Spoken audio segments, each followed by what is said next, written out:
Hello, everyone. Welcome. Friday evening. What a week. What a week we've had.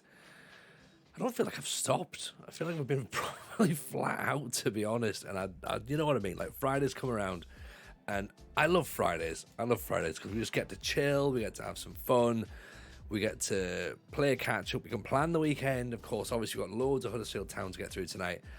So I feel as though it's going to be a proper, sort of nice vibe this evening. So let's have a little look. The season started a little bit wobbly, but I'm still confident. I reckon it's just fine. We're finding our feet. Little bit of technical familiarity should see us looking pretty handy. There's a couple of days left of the transfer window as well, so we can maybe get our 23rd or 24th player in through the window. So let's have a little look up the Terriers. Here we are then, everybody. Welcome in. Of course, the Arsenal's in. Evening, fellow. Rob Woolhouse is in. Fat Nigel's here. Total Football's here. Rajio's here. Dan Reese is here. Welcome in, of course, to everyone who's lurking in the background. A pleasure to see you all. Hope you've had a cracking week. Hope that we're here to just chill and have a lovely Friday evening. Appreciate you spending that with us, of course. This is where we are. Monoret, welcome in, Monoret. Hope you've had a cracking week as well. This is where we are, right? Predicted to be finishing first at the minute 13th, but that's only after 3 games. Played 1, won 1, drawn 1, lost 1. So it's not great. It's not terrible, of course. We drew with Rotherham 0-0 at home. Maybe should have done better there because we bossed that game completely. 10 shots, 4 on target, only 2 on target, 2 shots from Rotherham. Look at that. That is us dominating that match, but didn't score. We needed to get some goals in there, to be honest. As a Halifax man, Rob says, it hurts me to watch you as Huddersfield.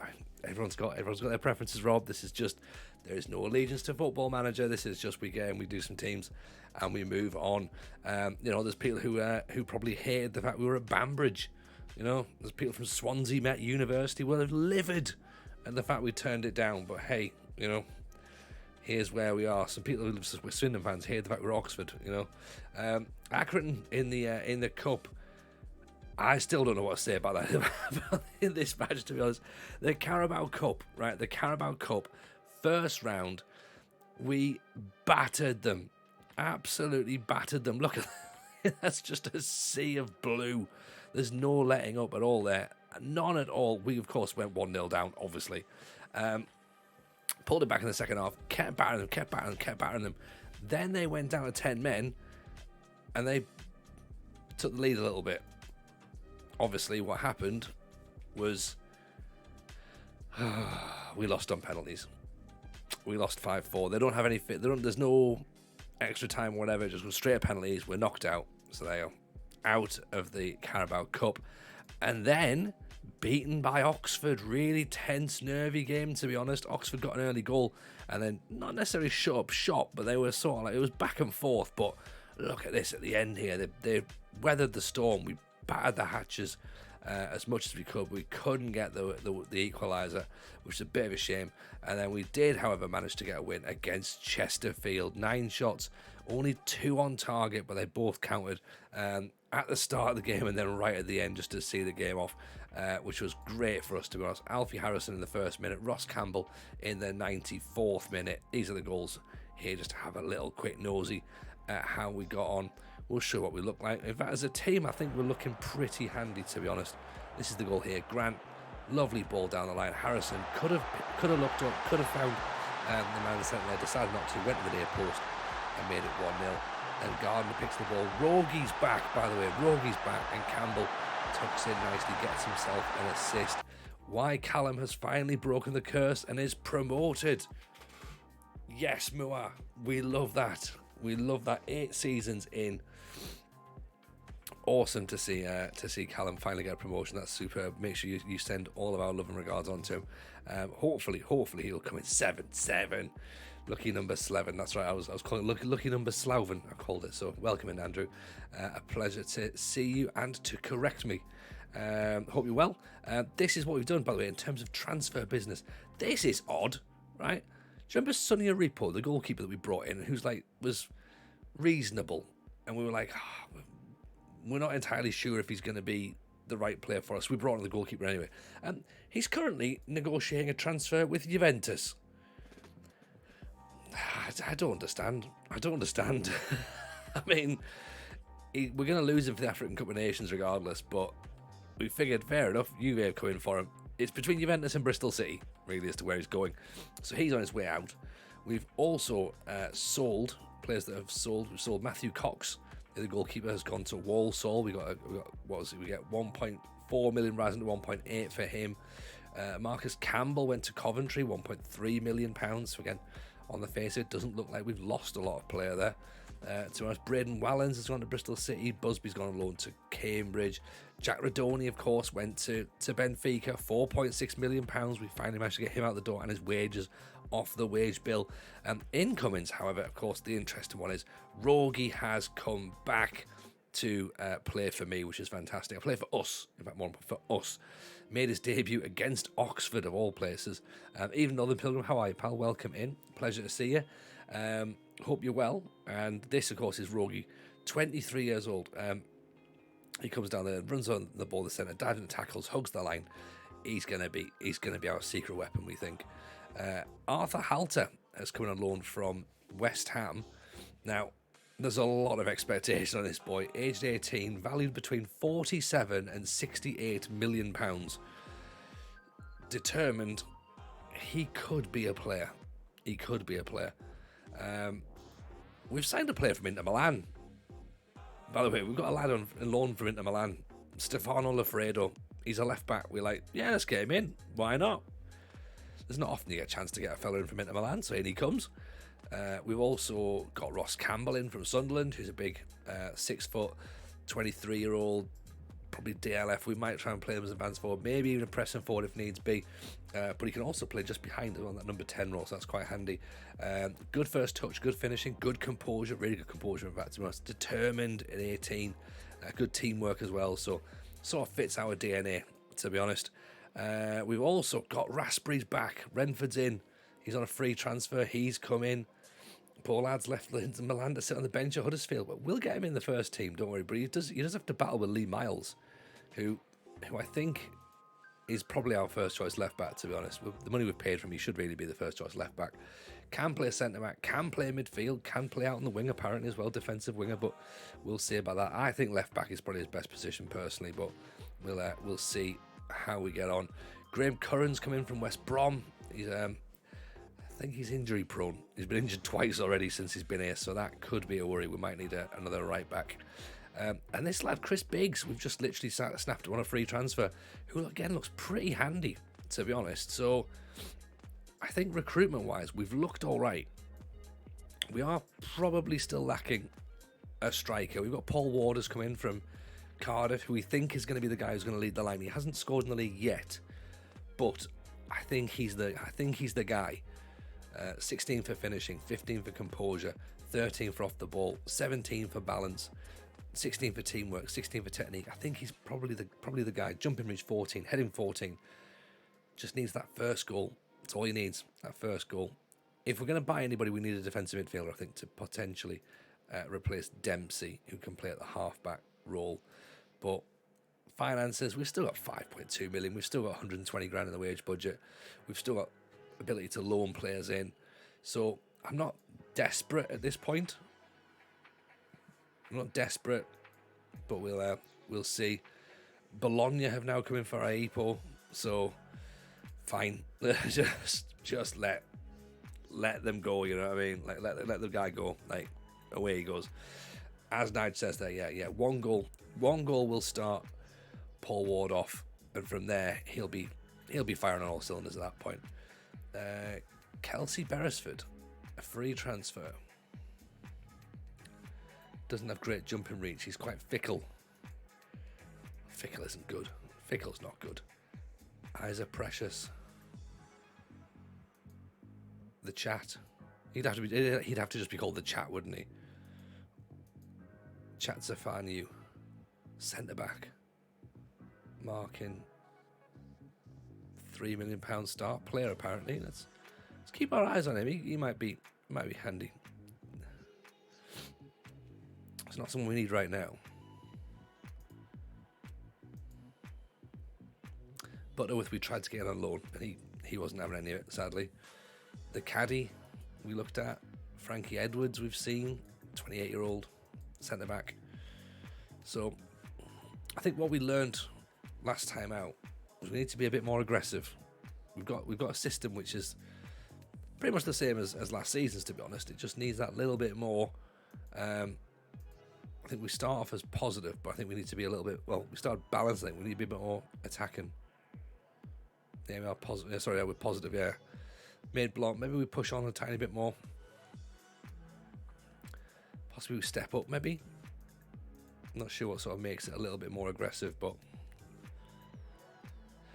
maybe we start the game attacking. We can get caught out a little bit, so we'll have to have a little look at that. To be honest, we've got some bits and pieces we need to do in training as well, because we've managed to get ourselves some injuries pretty quickly. Evening Broadcast, how are you? Welcome in. I think if we stick some teamwork in there, let me stick match tactics in there. Let's whack them early doors. I know we said we didn't really want to, but they've done doubles there. But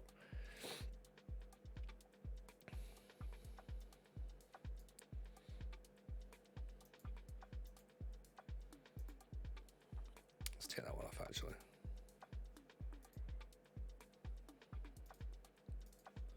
Start with a bit more tempo, maybe halfway. Maybe.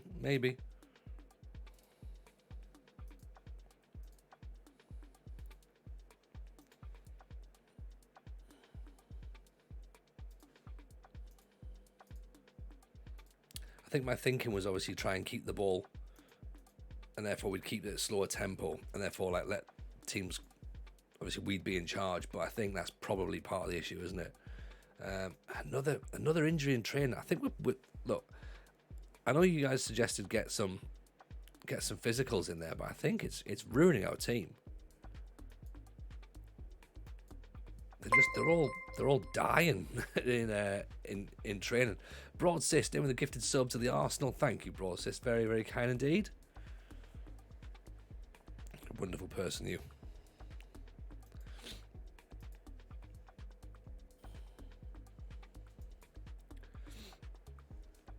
So, yeah, we are just waiting for a few players coming back from injury as well at this point. So, we've had Romario Price has been out injured. Who else have we got out injured at the minute? Which injuries have we got? We've got Carnal's injured, sports hernia in training. We've got Curran's got an abdominal strain suffered in training. We've got Zenk has got a groin strain suffered in training.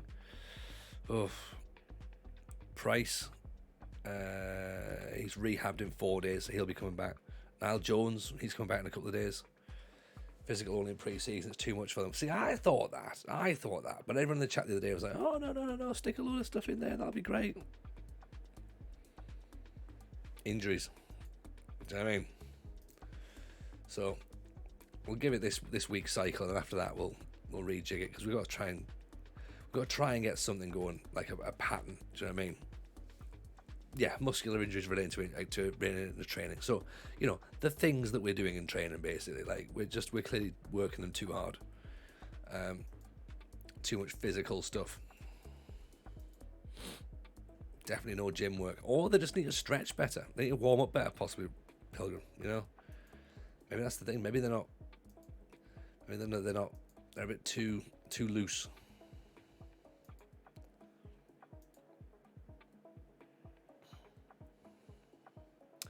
12 deals this. We said we weren't going to bring too many players in, and we brought 12 in. This is obviously going to be part of the thing, like, you know, the team's going to take a little bit of time to gel, so let's not be too concerned about adding more in. What's the medical staff look? The medical staff look pretty good, to be honest. We've got the best physio in the league, and we've got the second best sports scientist in the league, so reasonable, I think. You've been taking lessons from Lelouch, or in what sense? What, getting the best coaches and staffing, or what, or buying too many players? Because to be fair, I think both of those are fair.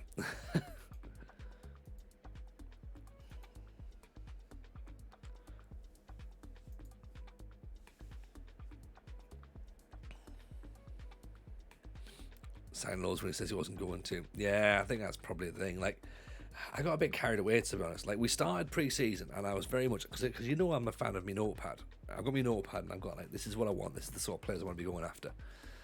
And I was like, right, I only want to sign this. I want to sign that. And we got a couple of players in backup. And then, of course, people were, like, sort of saying, look, we've got a bit of money. And they made a really good point. We've got a bit of money. Let's try and get some first-teamers in. And yeah, that's a really good idea, actually. Let's get some first-teamers in, because that's what we need. And I think at that point, it was like, right, we got Paul Ward in.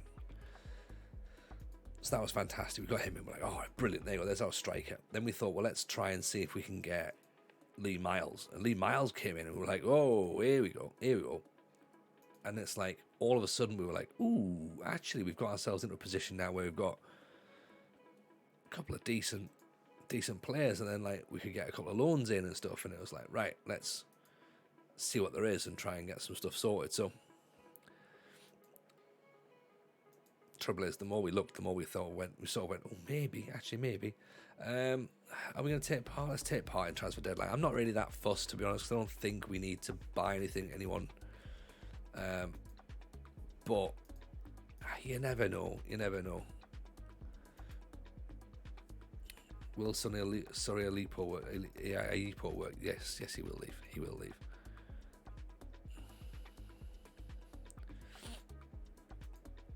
I mean, from those who've been watching so far, is there an area you think that we would need a definite backup? Maybe a defensive mid, actually, is probably the only thing I would think. If we can get a good defensive mid, then Dempsey can be the backup.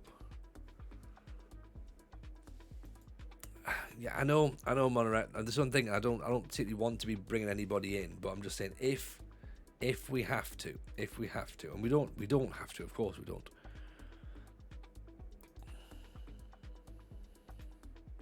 If Aipo goes, we need a backup goalkeeper. In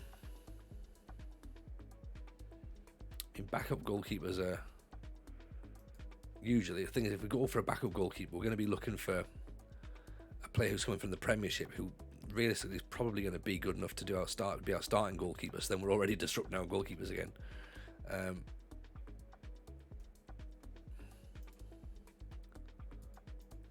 Or we find like a really old goalkeeper.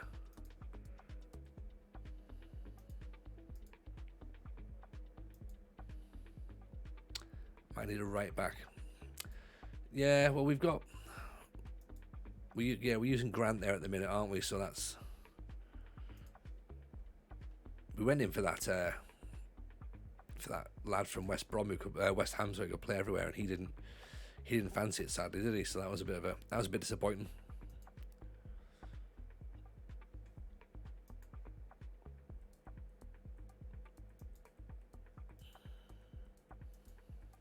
James Pradich was recommended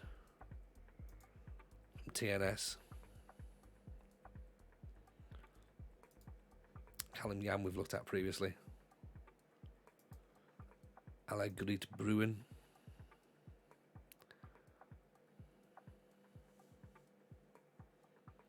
Grajic.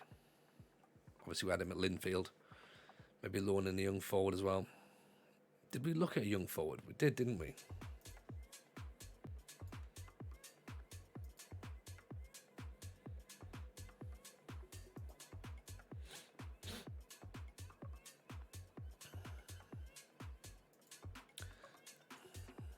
Pradich for a backup. Okay, before Burnley get him.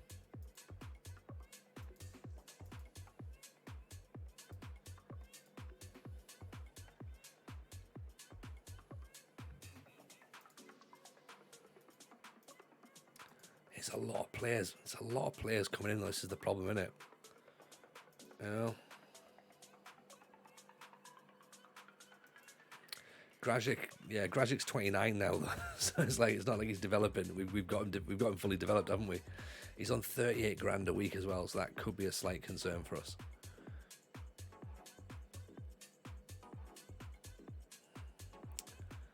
Graham Murray was fine, but that fickle personality is a bit off-putting, isn't it?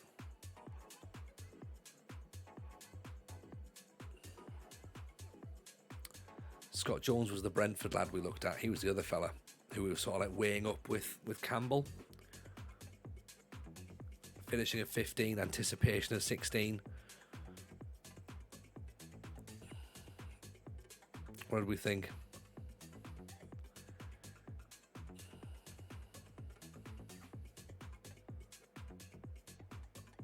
Orlando Kelly obviously left, so we're not going to get him.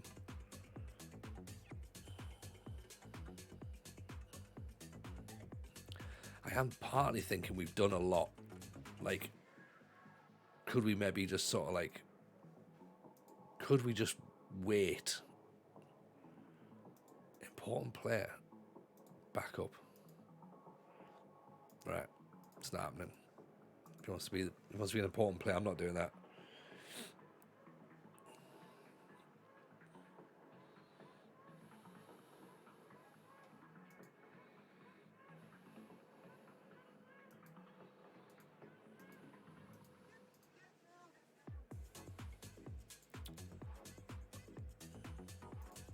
I think as well we've also got the loan registrations as well, like the terms of like their players. Perron, there we go, that's the one.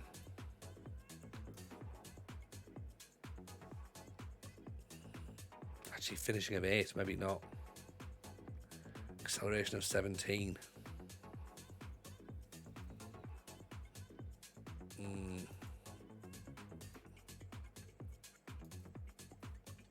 Less than convinced now.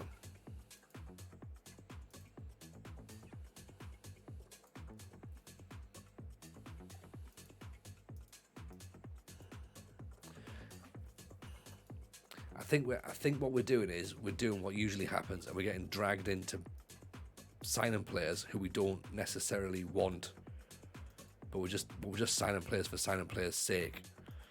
So I think really what we do is we try and hang with what we've got, because 12 players is a lot to gel. Like, do you know what I mean?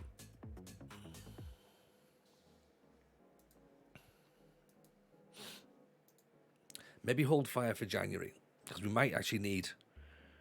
That's when we need it. That's when we want to be able to just sort of go, right, you know what? Let's add that extra little bit. Let's spend to try and get into the playoffs or go and win the title. I think we've got enough players. I think we can do this. Let's go and play football, says Czar. Exactly. Only 2 reasons about players: there's an upgrade or you can make a profit. That's it. They'll get better if we don't change much. Yeah, they've just got to go and play their football. They've got to go and play football. You know, and until we do that, we don't know what the team's going to be like. We've played 3 games. Like, I know there was little murmurs in the chat the other day, and it was like, oh, you know, like it's the team's not doing what we want yet. It's like, yes, we're 3 games in. Like, it's cool. Don't worry, we're going to be all right. Like, the time to worry, and I think we can all agree, the time to worry is if we're 12 games in and we're 13th.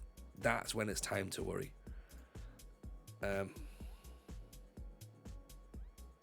I am going to see if we can get Chevron for cheap. I don't think we can. I'm going to be so cheeky with it.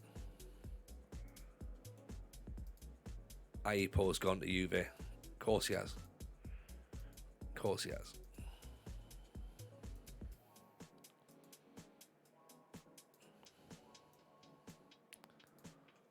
A couple of wins and confidence will carry us to 114 points. Yeah, 100%.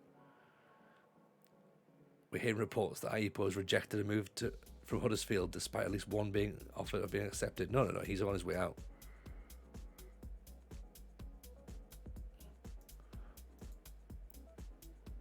He's on his way out. He's literally on the plane to Juventus. There you go. How we've sold a player to Juve, I've got no idea. But, you know, move him on. That's what we have to do. You know, we signed him for. Well, we signed him for 500 grand. We've made 200 grand on him, and he's barely played, so that's fine. Yeah, that's a profit. That's what we want.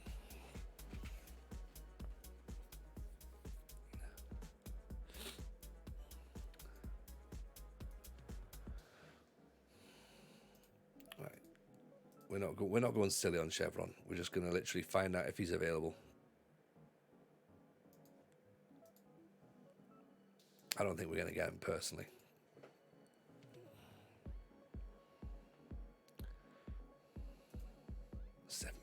$7 million plus installments. No, thank you. It would have been great to have actually managed him at one point, but never mind. It's not to be. It's not to be.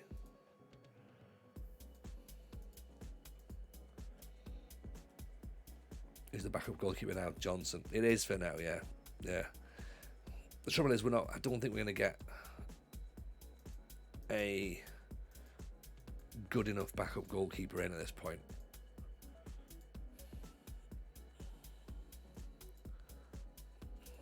And I know we're being incredibly blasé and going like, let's just hope we don't get any injuries.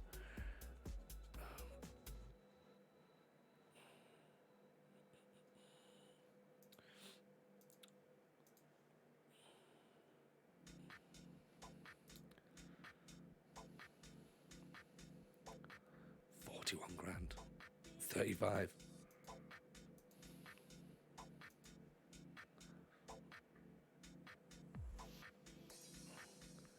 Putney, he's got $3,000, 6'2", 26.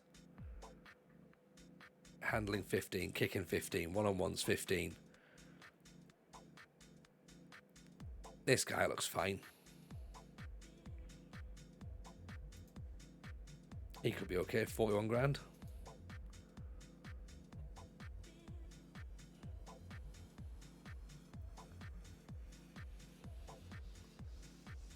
Just try and get somebody in over the line.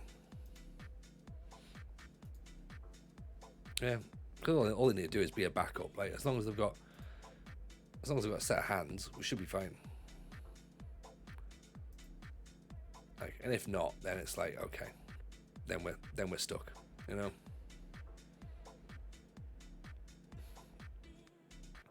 Actually, let's see if we even got a goalkeeper in development. That would be much better, wouldn't it? It's unlikely, but no, we don't. Even Wilco, how are you, buddy? Welcome in.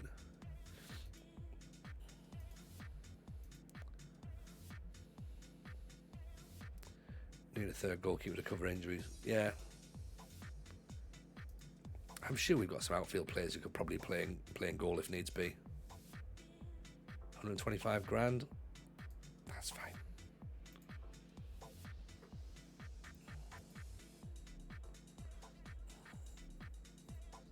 He's wanting to be first choice.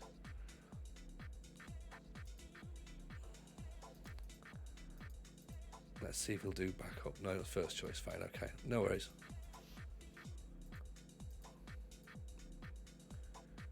$3,600.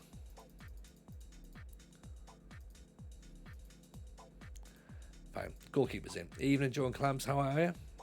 Welcome in.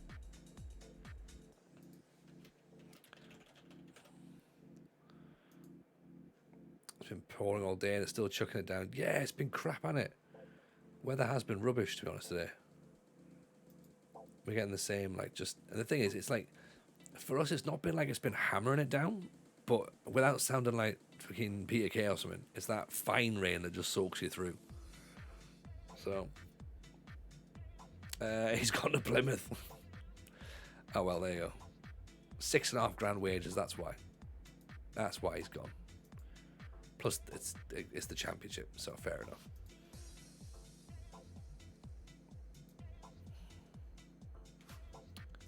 Choz Tank, what a name.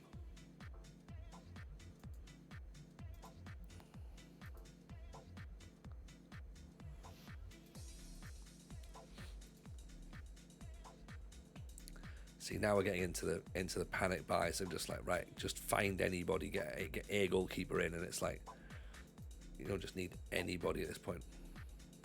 Well, you do need anybody at this point, but we also don't want it to just be, oh, you're a goalkeeper, you'll do. Because that's where you get yourself into trouble.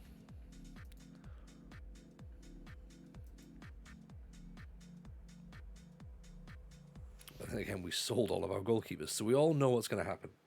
We all know exactly what's going to happen.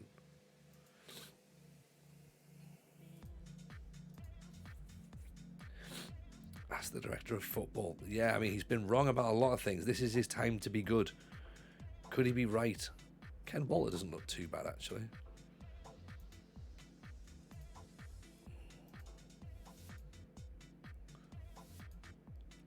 Lewis Lawler.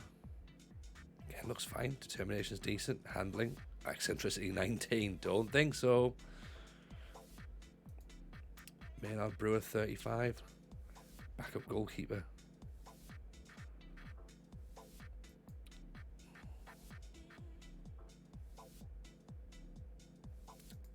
Only got handling of 8. That's the problem. That Pranich.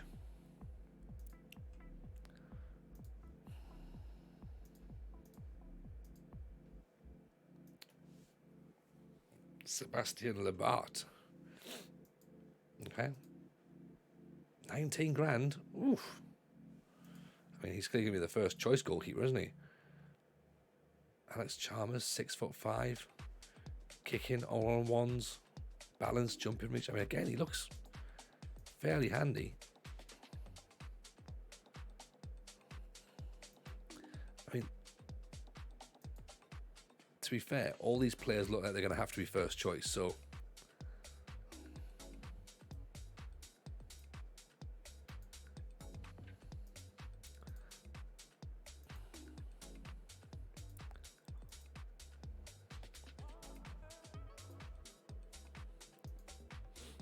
Evening, Keeney. How are you, pal? Welcome in.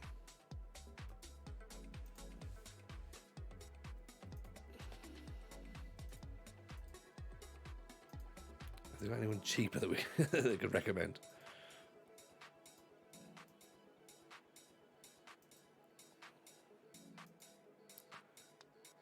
What about Leicester? 6'5". Owen Mason. We don't know anything about him. 30 years old. Mark Travers from Blackburn. 11 grand.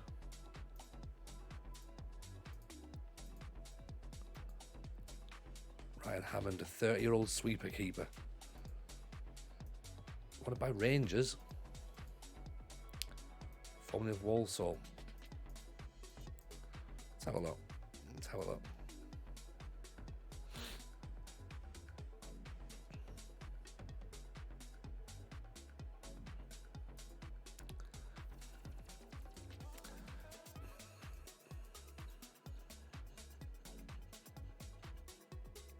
I think there's also the possibility as well, if we find someone who's a free, then we can bring them in. Questions, of course, now. So Ken Walter's happy to come in as a backup from Huddersfield. Right? Comparing with what we've got, which is Rachel Daniel. So obviously he's not as good in the air. He's slightly better physically and he's got better communication. That's it really. Communication's good. First touch is good. Passing's very good. Rushing out is quite high. He's quite a leader though. Good concentration. He is how old is he? 25? So he's as good as he's gonna get.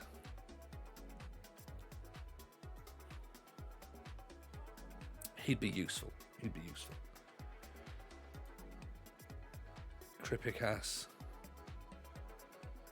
I mean, we're not paying the wages that he needs, to be honest.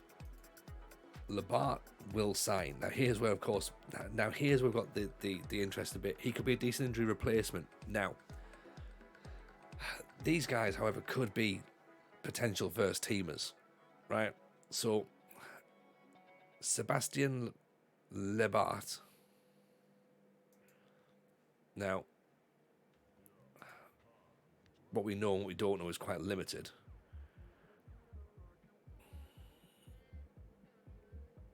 How much better do we think he's going to be? His aerial reach isn't as good. His leadership is very good. His rushing out is a lot higher. His kicking is pretty good. Passing's a bit better.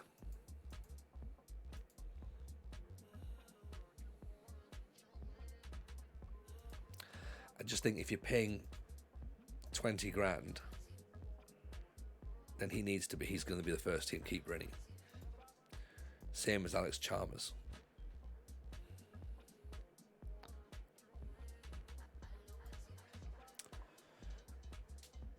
concentration not good, was it not? The irony being I didn't look. I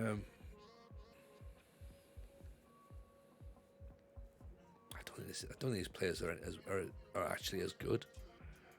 Like, they will be, obviously, but 3 or 7, yeah. You know what? Walter knows what he is, right? Walter knows what he is. These two, no, and I don't really.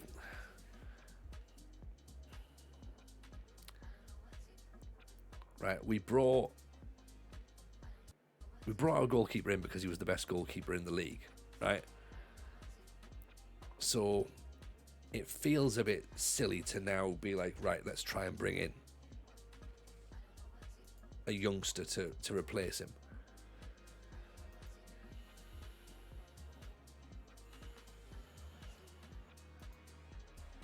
Look, Ken Walter's happy to come in. He's happy to leave being a first teamer at Hartlepool. What's his personality like? Balanced, level-headed, likes Andy Holsworth. Ken Walter, former Sheffield Wednesday. He's been at Scunthorpe for a bit. Played at Hartlepool a bit last season. Well, first choice. Eccentricity of 1. That's what we like. He's not going to muck about. Right? He's just going to do what he needs to do. Does the one-on-ones, does reflexes, handles the ball relatively well. He's fine. Ken Walter, in you come, mate.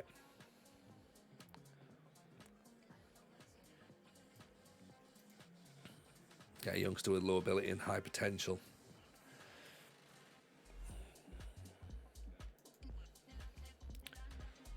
You know, he's signed as a backup, it's fine. He's literally a backup goalkeeper. Not a problem. If there is a young goalkeeper about, let's find one, but I don't think there is. Certainly not one that we know about anyway. There's 99 of these players to get through. I don't think we're going to get through all of them. Martin Marshall, 6'4".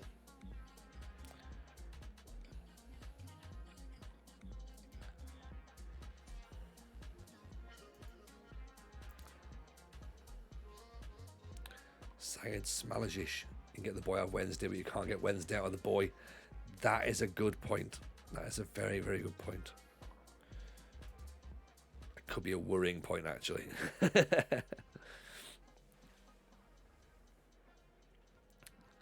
Gareth Breeze, 16 for finishing, 17 for dribbling, 15 for first touch, 20 for determination, 16 for composure, 15 flair, 14 off the ball. Work rate's only 10.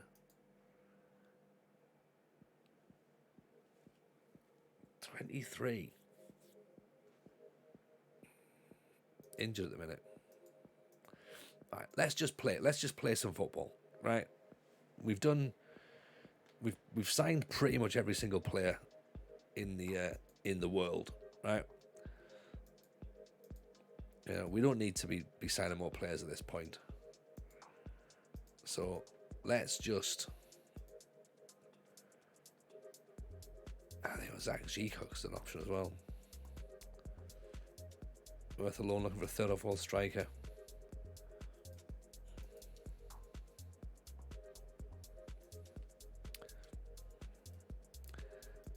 I don't know whether I'd rather have him or get the lad from Brentford. You know, that's the thing. I think also as well, we're looking at registration, and I think we're probably full at this point. Let's have a look at our registration. Where are we?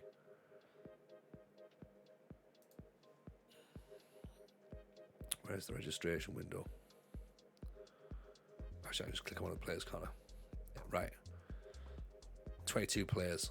Okay, so yeah, we've already got Niall Jones isn't registered. Arthur Halter doesn't register because he's a youngster. Evening, your average OG. Welcome in. Harry Barnett, we haven't registered. So we have got to the situation where we're having to unregister a couple of players. So I think we leave it as it is. Right? Let's not take more players out. Like, We'll be fine. If we have to get someone else in, we have to get someone else in, and we'll do it. How's the league looking? Well, 3 games in, Millwall. You never look at the league until you're a few months down the line. Like, nothing to worry about just yet. £14 million we've spent, 16 players. So that is us we've thrown our weight about a little bit, to be honest. Quite a lot of players. I wasn't expecting that many players. But there you go. 15 players out for Bristol. But technically, when you look at it, that's like, just under £1 million a player. So not too bad. But it's all spent over the never in it. So we've paid for Lee Miles. His transfer value goes up to, or his entire contract is worth, it's £6 million overall, I think. Paul Ward's transfer is 3.6 million overall. So it's not been straight up front, which again is very, very unlike me. Very unlike me. So in there, Paul Ward, 3.6 million, rising to 4.3 million. Where's Lee Miles? Lee Miles, 6 million. We don't pay just 6 million up front. All right, maybe we did pay a bit more than I thought. Well, oh well. Got money, right?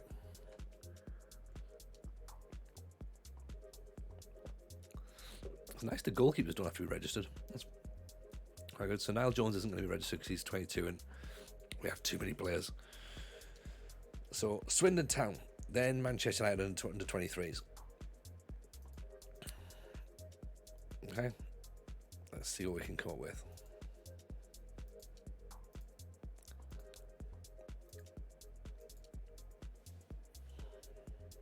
I think overall we're fine. As I say, come January we'll be able to make that final decision as to whether or not we've got the right balance or what.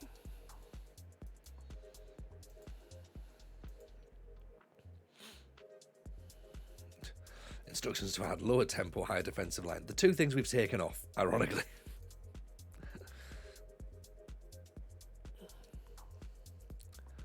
So that's quite interesting. So Lee Miles can come back in on the bench, I think. In place of Dallinson. I think Ross Campbell's there. Do we bring Paul Ward back in? Let's keep Paul Ward in there, actually. See what we can do. Although we did say we're going to give Campbell a run out. Come January, we've got 50 points and sunshine in our pockets. Exactly. Right, yeah, let's give Campbell a run out. Paul Ward can come off the bench this time. Rogie there, right wing. Boyle out on the left side. Grant Lafredo. Yeah, that's the team. Ken Walter wants number 1. Can't have it. He can have number 58. Seems like a reasonable backup goalkeeper number. That's what you got. We're away at Swindon. Slugs of Swindon. Okay, let's go out there. Go and do what we did before. Get a win. Do a win. They're sitting in that 3-5-2. So they have lots of players at the back. We have to try and work hard to create opportunities. So we're going to cross the ball around and try and work in the box, see if that helps. Boyle with the ball at the top. Keepers come out for it. Quick up his line there, wasn't he? Hughes Dempsey. See, that's what we like about Dempsey. The fact he's just massive in the midfield. Like his stats from last year made it look like he wasn't really taking part, but he's just great. Does the stuff that you sort of don't really see. Hughes, what ball that is for Grant. Stacey, Grant, because obviously Stacey's getting all the plaudits for being the creator. But Dempsey just does the dirty work.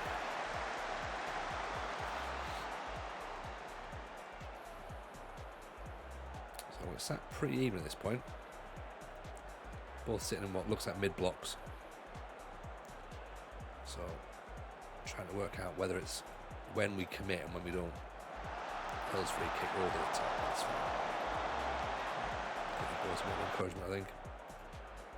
League table's looking there, just above us. Okay. Harrison ball at top. Campbell's not gone for it.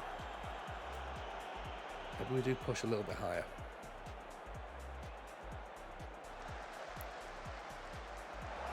Oh, Walker's turned Grant. Left him for dead as well. Stand them up, boys. Right, I think we go a bit, push it a bit more. Up top, see if we can get the ball out there. Push their defensive line back a bit. Or maybe just put the ball over the top of them. Boyle back inside. Dempsey. So we're getting the ball, but it's like it's not really in a dangerous territory, is it, at this point? Grant drives it forward. Campbell doesn't get the ball. Hughes nods it away. I think sitting that a little bit higher, that little bit deeper, is sort of working out reasonably well for the balls over the top.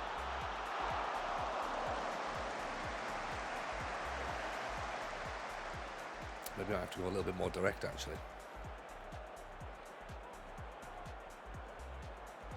Grant down the line, Rogie. What's the ball in? Boyle. Dempsey. He's not going to score from there, is he? No. No chance. Second ball, Alfredo, Boyle. Dempsey, Hughes. Grant's away again. In for Rogie. Oh!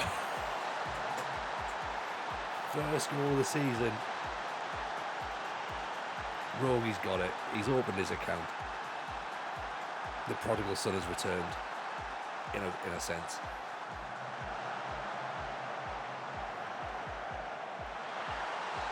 Beautiful finish. Puts us 1-0 up. That's when he found a bit of space. Nice ball from Grant, the wing back, who's getting forward a bit.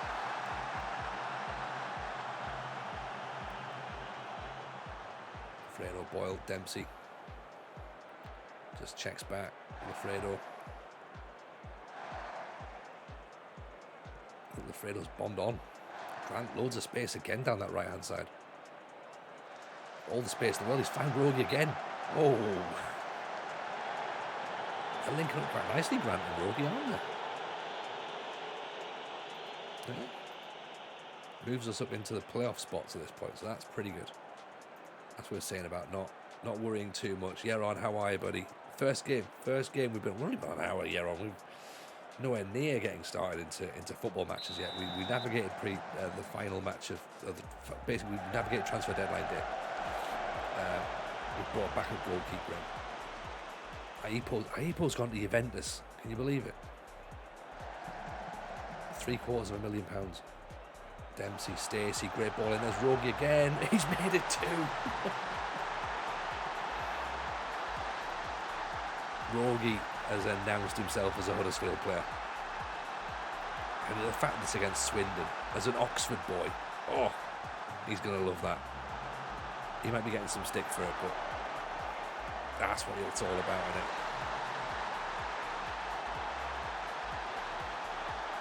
isn't it? 2 goals against the Slugs. Do they know what downsizing means?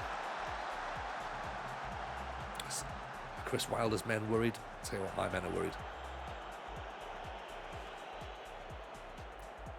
Dempsey, Harrison. So I wouldn't put it past Rogie getting another one, mind. He manages to find the space. Loads of space on his right hand side. Dempsey. Boyle. Look at this. Nice. He's just keeping the ball, keeping the football. Dempsey. Here we go. All the space again. Grant. There's Rogie away one more time. Oh. Jameson ball in full flight there. Rogie for Hughes. He's not just a goal scorer, he's a goal provider as well. What a ball in. I think there's a man of the match coming in here, isn't there? For old Rogie Chops. Hughes beats the offside trap. What a ball. Keeper's probably got to do a bit better than that, but our problem, is it? That's not our problem at all. Let them worry. Here's Harrison. Deflected out. Grant wins it back. Time to make a few changes, I reckon. Harrison's and Campbell aren't really having the best of times out there. Gardner can come on. I think actually, yeah, Gardner, I think. Put Paul Ward on. I think, actually, no, let's have a look at Biggs. And Lee Miles can come on for Travis, I think.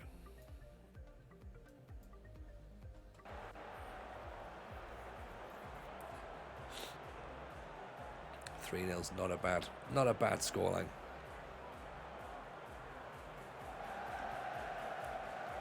As long as it stays at 0. Goes in, Kocher over the top. That's fine. Rogi's on 2 goals. He's tired. Do we bring him off? We want to preserve him, don't we? We want him to get injured, so. Terribly sorry, Rogie. Get yourself a round of applause. Congreve's coming on.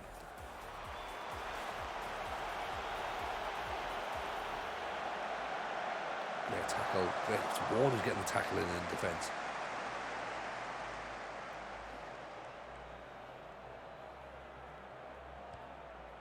Rachel launches it. We might need to just drop ever so slightly up front. Drop back in that mid-block because they're wanting to come a bit harder now, aren't they? Stacey's intercepted. Ball through for Ward. Oh.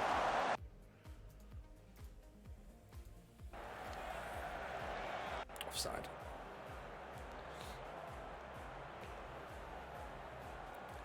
Wickham with the ball through. We're balanced as well, actually, 10 minutes. Positive if the game's just stuttering a little bit. Congreve's through. Second back to Cherry. That's Biggs who volleys it over the bar. This is a better performance. Look, all this early season worry. We're 2 points off the title now. All we got to do is play another match. No. Crisis? What crisis? Oof. 100 points is still on. Just means, it might take a few more. Might not be it's certainly not an invincible season now, unfortunately. Rocking up the league. Exactly, Zeep.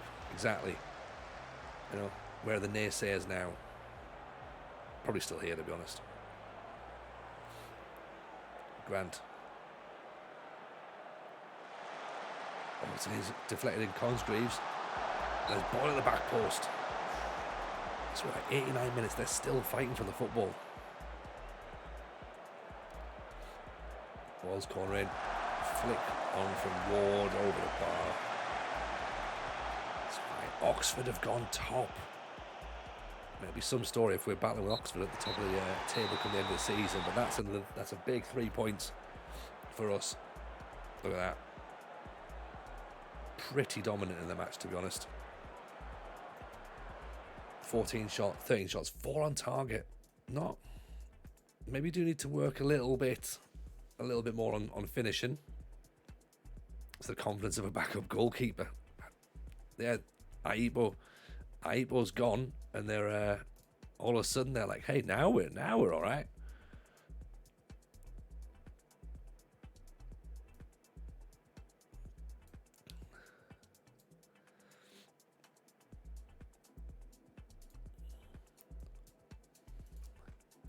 Did we leave Oxford too soon?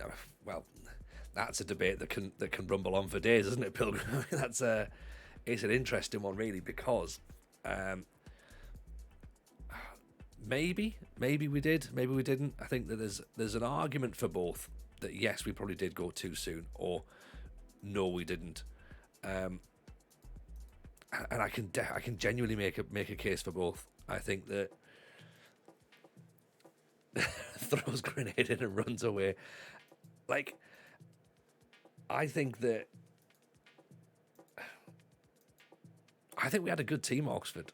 I think we had a good team. I think we just got a little bit we got a little bit comfortable, I think, because we've been there for 4 years, or coming on for 4 years, and we've maybe been there a little bit of a time, and it was like, right, you know, if we'd have, I don't even think we were playing badly. I think we could have stayed there for another couple of seasons, and then we'd have been fine. We'd have just kept going, like, you know, and we'd have been all right. But I think it was the right time to move. Was it the right club to move to? Probably not. But we moved, and that's, you know, that's what happens.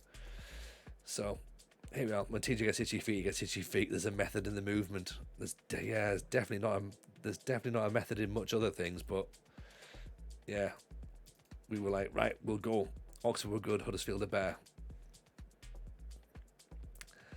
Yeah, it took us a bit of a time to get where we are. But you're right. I think we're in a better team now.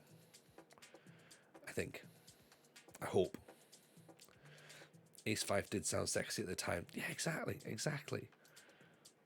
You know, it was one of those ones where I was like, right, let's do it. That'll be fun. And I think we just didn't quite work out. Again, you could argue we've left East Fife too soon because they finished second. So we had everything. All the groundwork was laid at East Fife. All the groundwork was laid at Oxford. I'm going to argue, right? I'm going to say here, okay? I think, bar Dungannon, we've left every club we've left in a better position than we found it. Okay? Because East Fife, we'll use East Fife as the main because I'm sure everyone's going, really? East Fife, surely? They were still... He looks very good. Oh, of course he does, because he's the lad that we're going to try to buy from Derby. East Fife, when we turned up, we thought East Fife were going to be relegated to Scottish League 2. Okay, now I know they were saying, oh yeah, you're expected to be in the playoffs. No chance. Not at all. Not with that team. Like we had to work stuff out. That was not a team that could perform at that level. So I think we did all right with that team, as we were. Could we have continued further on? Possibly. Did we reach our glass ceiling? Possibly. Does it really matter at the end of the day? Not really. You know, East Fife would have been great if they'd have been relegated. Yeah, we would have absolutely torn up League 2. But they didn't, and then we ended up having to deal with what we had, and it's like, oh god, yeah, look at us having to make do with a better team. Like, it's our own fault that we should have been okay. We should have been better, but what we had was still decent. And yeah, I think that it's what it is. Off the back of East Fife, we somehow ended up with Huddersfield. So again, it was a means to where we are. At Huddersfield, I think we've got all the tools for a successful team, you know, and a successful run. Get us back into the championship. Work from there. You know, there's something to build on here. And that's what we've done. The teams we've gone and done well at, there's been something to build on. You know, Banbridge, there was something to build on. Build it into a team that became an established Northern Irish Championship club, which they were. Biggs has got a goal. I think they still are the Northern Irish Championship, so we've set them up nicely. Portadown, we were all right. You know, just it was what it was. We jumped ship to Dungannon to win a trophy. We should have had Portadown back in the Premiership, and I think we would have done had we stayed another season. Linfield was just Winfield from day one. Like, that was just easy. That was a lot of fun. It was a lot of fun. Oxford, we never finished, bar the last season, we never finished below second with Oxford in 3 seasons. So that's pretty decent.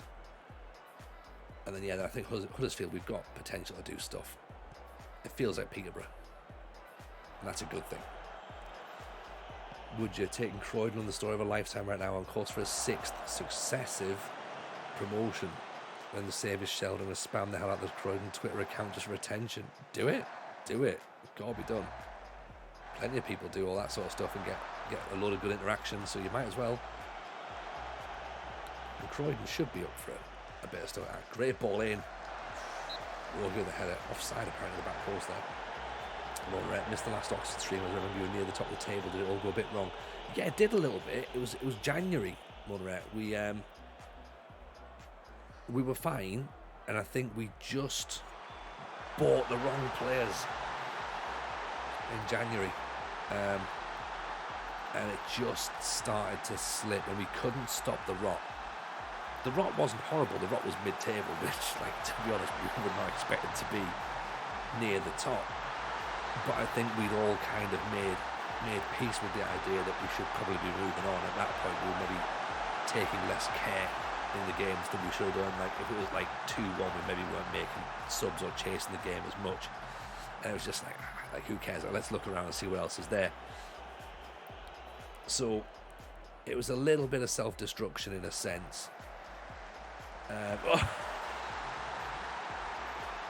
Whereas East Fife was just stupidity, to be honest. We were like, oh, this doesn't seem to be working. Like, why? We've tried to start 4-4-2. Why is it not? Maybe we were a little bit 4-4-2 low block when we should have been like properly hammering it, being a bit more aggressive. We were set up nicely to go with East Fife, and it did start to go a bit better in the second half of the season. And yes, that's obviously where the questions are. Is there a bit of a honeymoon period still from us leaving? Maybe, but you know, again, the club's got to continue. We took that club from pretty low morale. We got it back eventually. And then with Huddersfield, it was like we were sort of giving the ball away there. This is going to be a goal, isn't it? We took a club that were 10th and 6 points off the playoffs. We got to the final game of the season and we missed out on the playoffs on the final game. So yeah, we got a bit more mentality with the team, I think, and that was the thing. It was increased things like the teamwork sort of attributes, because we didn't have a team. We had a lot of players who wanted to leave, so we got rid of those. We've got the mentality in the squad's better, the backroom staff's better. We've addressed the issues. We've given out. The players understand the philosophy now, I think. We've got a tactic that we think works. We messed about with a few things last season to try and work out what could work, and then we're like, oh, hang on, that's a dreadful ball. Ironically, we've gone back to the system that worked at Oxford. We're like, we've only got one striker. Why don't we just do Oxford? Because that had one striker, and we've got loads of players who can play on attacking midfield. Let's go and do that. And it turns out that's probably working really nicely for us. So the plan coming into this season wasn't to drastically change things unless we got a whole load of players that meant we would have to change stuff. So if we ended up with two really great strikers, we'd play two up front, essentially. But I'm not sure we have got two great strikers at the expense of the fact we've still got two great players who can play number 10. So having a second season down here is probably quite helpful. I think so. I think it's always helpful, like, to get a bit of stability, get the players to understand you, like, build those backup tactics and that, and like just see what the youth setup looks like the second season round as well, because you might want to, like, some of those players might be able to drift in and play a couple of games next season, which is great, because then when they go to the championship they've got a little bit of experience, or they've already been loaned out to get experience in League 2 or something. So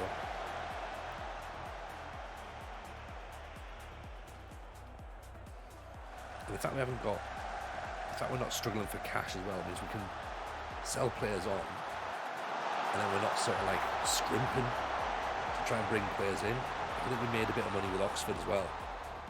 So yeah, we've sort of put teams in a better position financially when we've left as well. So we're doing our bit for football, you know. We've not mucked a team up. Dungannon were a mess anyway, but we won them a cup, so they were happy with that. And I actually think that they actually managed to stay up after our left as well. So if anything, we put them in a better position. Oh, that's fine. Good ball at the top at 3-1.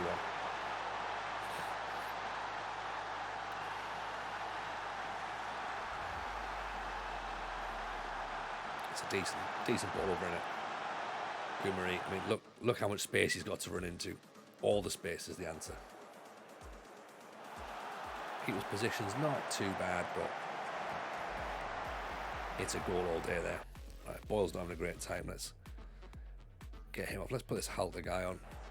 Is the 5th tier always a league where everyone drops points? I think so. Which I think it's going to be. I think those sorts of leagues, it's like everyone's kind of as good as everyone else. So probably no one's cracked 100 points in tier 5. I guess you probably wouldn't have that normally as well. That's the thing. So it's probably not unexpected. Rogie picks it up. I think we'll bring off Stacey, rest him up a little bit.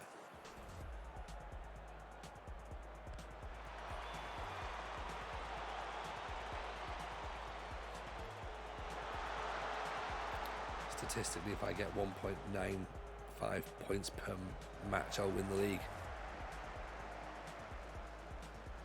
Oh, what a finish that is. Side though. Jeez, okay, right, drop off a little bit more then. Is he off? He's only just, he's coming back on. He looks like a decent player, this lad though. Selim Ozdemir. I think United are starting to come back into the match. So we'll just drop to we'll drop the balance, but we've just given the ball away again.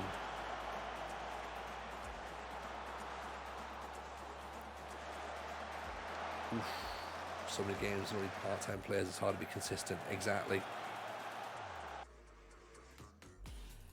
Be disciplined a bit.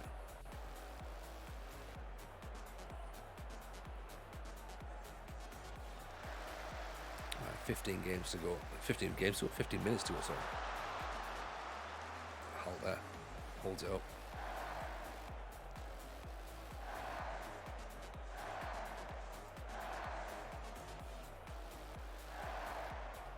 Akamea. Congreve inside, misses out Rogie sadly. Oh, Congreve, get your foot in. Ooh, that's a bit of a let off.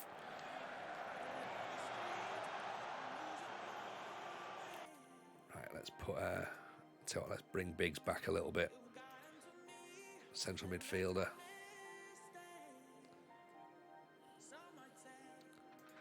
Just support.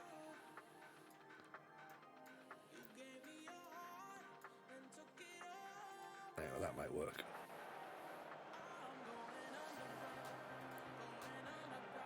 Make him a ball.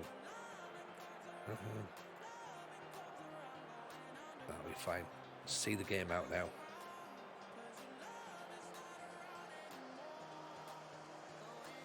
Tier 5's pro. No, not all the time. Not all the teams in there will be pro. 3-1 win against Man United under 23s. We'll take that. Papa John's Cup incoming. Easy, this, isn't it? Let's have a look at that guy. Is that him? Selim Ozdemir? He had a great game.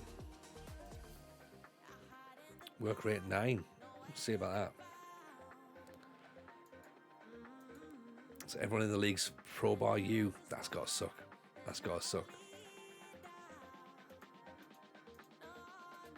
So Walter made his debut against Manchester United. He's got to be happy about that, hasn't he?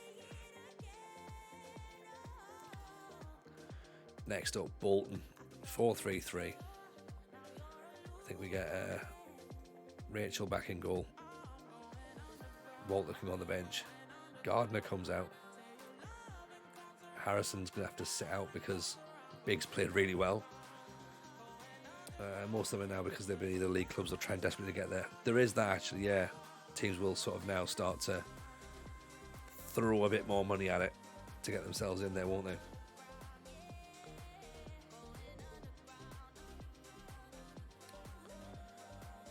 Let's have a look. Maybe Rogie might be a little bit tired for the Bolton game. Romario Price is back though, so that could be handy. A couple of players now coming back in.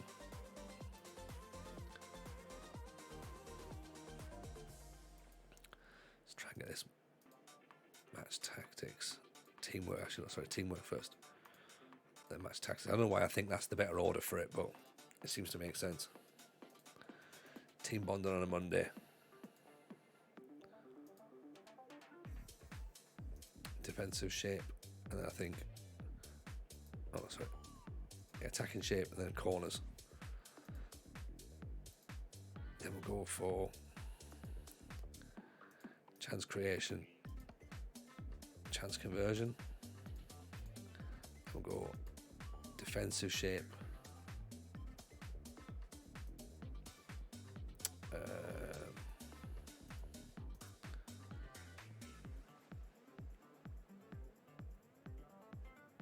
Play out from the back. Ball distribution probably. Set piece corners. There we go. That's what I think. Does Romario come back into a winning team though? It's going to have to be rotation, isn't it? That's the thing, Zeke. It's going to have to be rotation. We can't expect that these players are going to play every single match. But if Rogi's less than 80%, then he probably does have to come in. But Rogi's not less than 80%, so it's fine. Phew. Thank God for that. He's on the bench though. He's on the bench, which is good. It means he can potentially come back on, get some minutes under his belt, I should say, and see how it goes on. Ward can't play because he's off on international duty, so Campbell keeps his place up front. I think Biggs keeps his place just behind in midfield as well. He's done pretty handy so far. Travis is a question mark. He looks like he's flagging a little bit.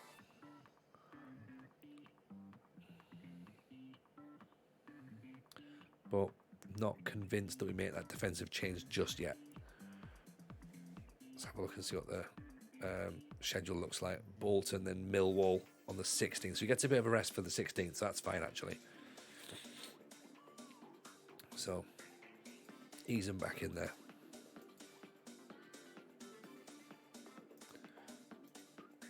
Ball's done well in training. Jones we can criticise because he's not really. I feel bad. He's not even got a club. Paul Ward got himself an assist from Northern Ireland. Nice. Well played, Paul Ward. Plus, as well, with Selena Ipo, it's one less worry when he doesn't have to play in the African Cup of Nations. Like those sorts of things are big problems for us at this level.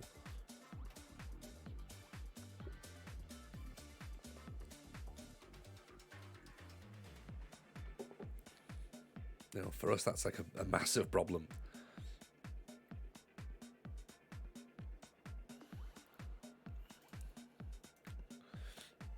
Okay, so a couple of players back in. So obviously goalkeepers come back in first of all. It's the main thing. Daniel Rachel back in.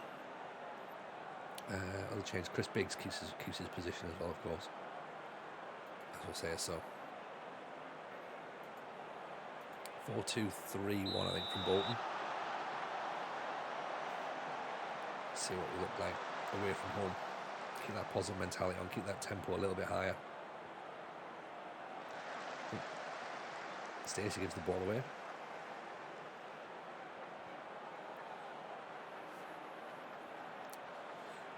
Maybe we slow the game down a little bit in the first few minutes.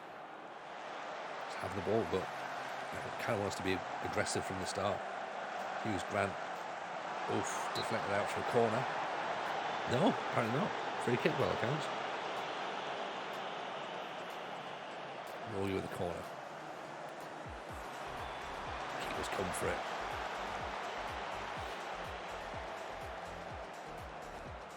If you're going to come for it, you've got to get it. Grant picks it up. Stacey. Rogie. I thought him and Grant would have a little movement there. Dempsey, Stacey, Travis. Grant, Dempsey. These little triangles are working quite nicely. Oh, the Dempsey's giving it away though. Oh dear. Maybe we just need a bit less ticky-taka sometimes. Sometimes it's just a case of put your foot through it.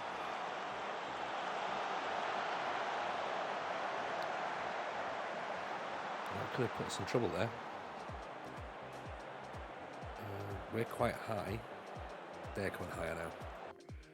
Right. push out a bit more.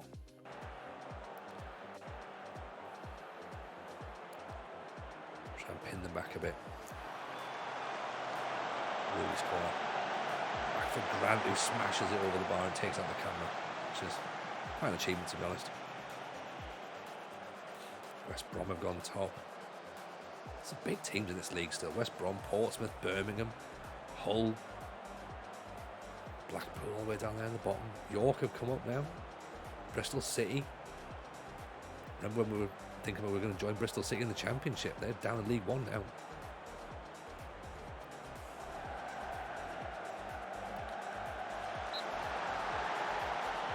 Corner.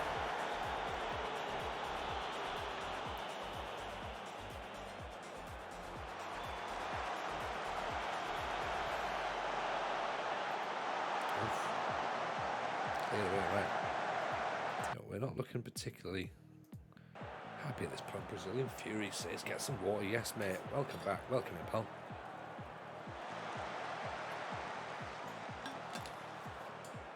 Fredo. Boyle inside. Biggs.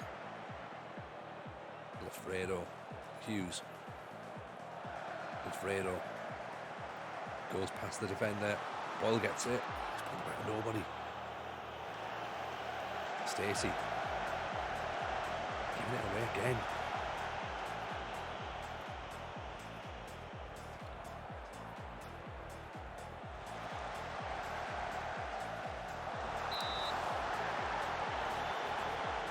I have to move Campbell into a deep line forward, see if he comes back and picks the play up. Biggs might have to move into the centre of midfield and be a Roman playmaker. Just dropped out of the playoffs at this point. Not the end of the world right now, of course, but it's a long, long season. Long season, as we know. So, first half, not brilliant. Managed to get a shot on target yet. We've had the ball, though, 60% of the ball. A few tired legs out there, maybe.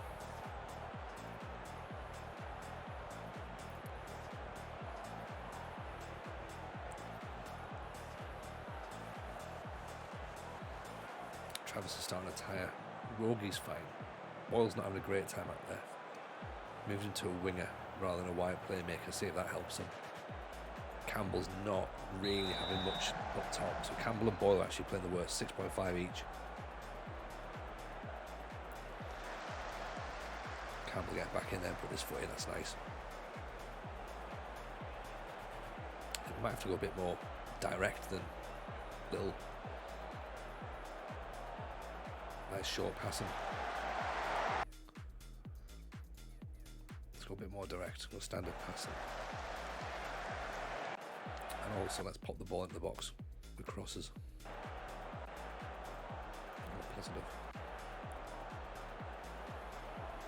They're sat on the halfway line. They're waiting for us. They don't want to. They basically don't want to be committing too many men forward. So at the same time, we shouldn't really be doing that either.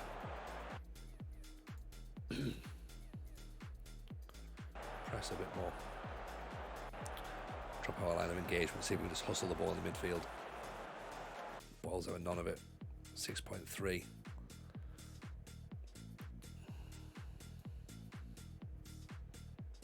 I think it's time for Renford, actually. The former Bolton boy is going to come on. Biggs is struggling. So put Harrison in there.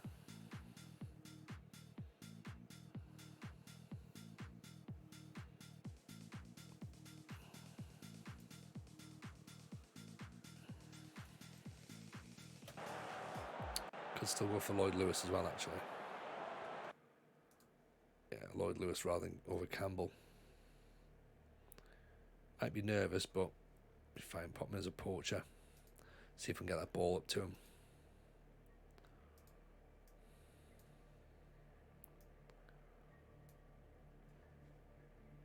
Right. Tell you what. Let's try that. I'm not sure if Miles is the right player to play as a halfback. He might have to go as a DM. He doesn't really sit and do the half-back stuff where he drops in between the centre backs. So, Rogie over the top. Harrison. He's through, deflected over corner. Couldn't get the ball down.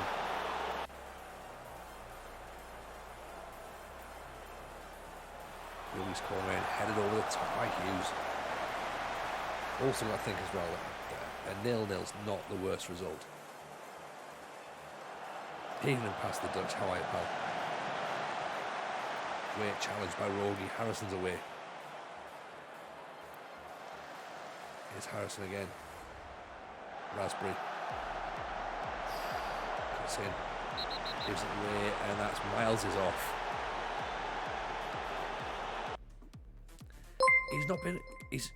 He's not been on long enough to get sent off. What's he doing? Absolute knacker.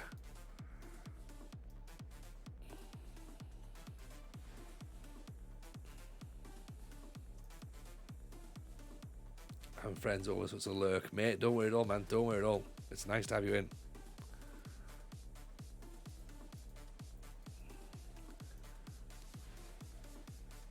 Absolute head's gone.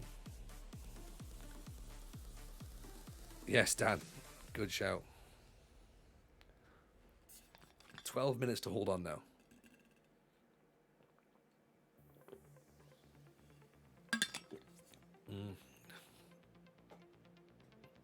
Skickerado, welcome in. I'm not saying it. No, it's definitely not your fault, pal. Don't worry about it. I'm not sure it's the.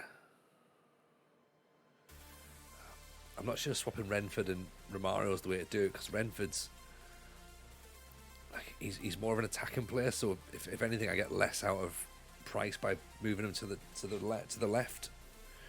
So let's try that for now. See what we got. 12 minutes to hold out. Like, as we say, away from home, it's not a bad result, especially if we can keep it as 0-0. If. Oof, good save by Rachel. Let's go cautious, actually. Maybe even sit a little deeper. Low block time. See if we can soak up some pressure. Oh, Hughes is giving the ball away. Ooh, over the top. I think it's maybe time for a bit of time wasting, I think.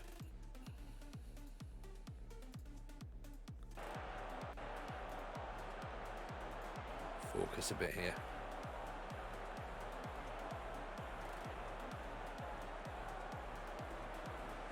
Bit of tension now, isn't it? Like, can we hold out against Bolton? That's what we need to be hoping for. Raspberry goes for it. Inside.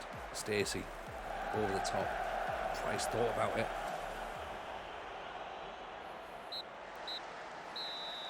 Respect the point, right? Respect the point. It's another clean sheet. That's what I think. 55% possession. We had the ball. We had most of the ball. We had decent chances, but what on earth was Miles doing? What was Miles doing? Coming on, getting himself sent off. A yellow card and a red card. Angry man. Very, very angry man.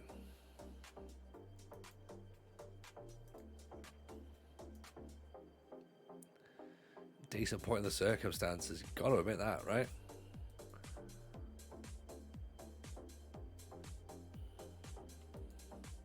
Men clean sheet away from home. Good point. Yeah.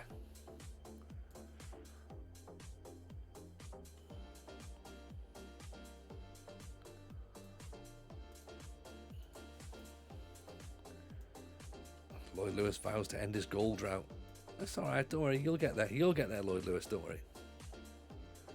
It's going to be okay, pal. Okay, so we've learned from that. Lee Miles is now off the bench for next week, so he's not going to be there. It was just an absolute madness, wasn't it? Gaffer, watch this. Mate, what are you doing? Absolute clown. Throwing himself in. Like, I like the desire, in a sense. I like the desire, but at the same time, I'm like, just rein it in a little bit. Rein it in.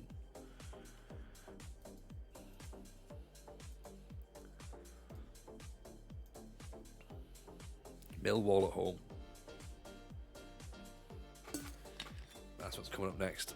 Players have got a few little days just to rest the legs.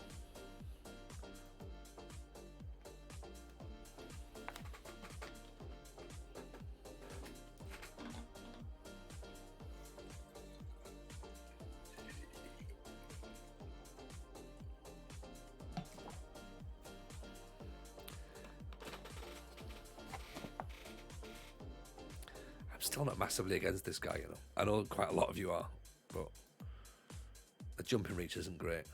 I'll give you that.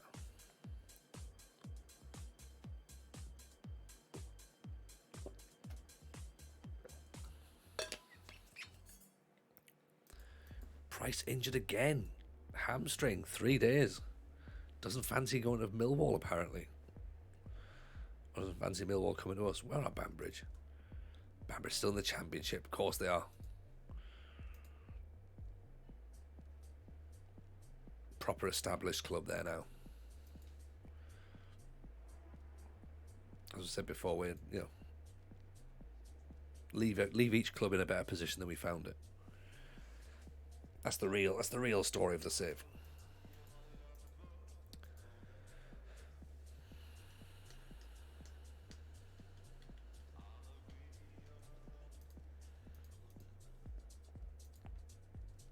I'm not sure if we can. It's also as well. It's worth noting as well that we are doing our A license. I think. Do you know our A license or our B license? I'm going to find it. It'll be my profile. There it is. Where is it? National B. Yes, we're doing our A at the minute. So we might end up becoming better shortly. Hack out sideways. Welcome in. Appreciate the follow. Very kind of you there.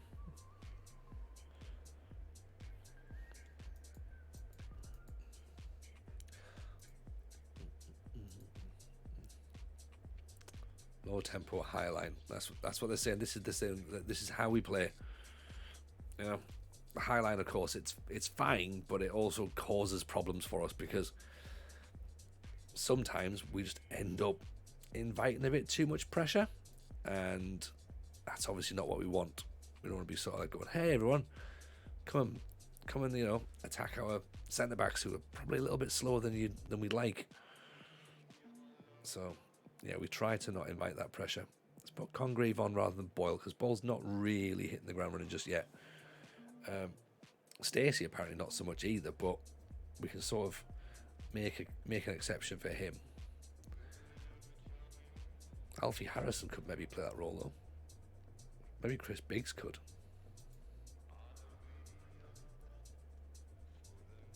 Bet he could as well. Let's try that. Let's give Stacey a bit of a rest.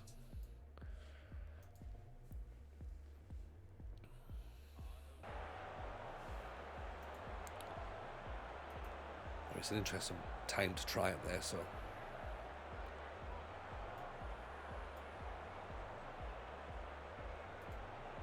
Was Ward injured out of favour? He was on international duty, so I'm not entirely sure if he's back at the minute. But we've had Campbell in up front. Ward's not scored yet as well, so it's not like he's out of favour. We sort of wanted to give him a bit of a rest out anyway. But then of course we're on international duty, so I think Wigan are our next match, so hopefully he'll be back for the Wigan game. Just don't want to rush him, He's been out and about jet setting. Gonna have to hopefully rests up. Hughes is giving the ball away there. Picks it up nicely, that's good. Dempsey there back covering. So obviously we've got Curran, the right back still to come back in. Giving the ball away again. Oof. Got away. currently busy not scoring for Northern Ireland. He got an assist. He got an assist, team. So we'll give him that. Yeah. And Millwall have learnt that we don't like the ball. We don't like it when teams get in our face.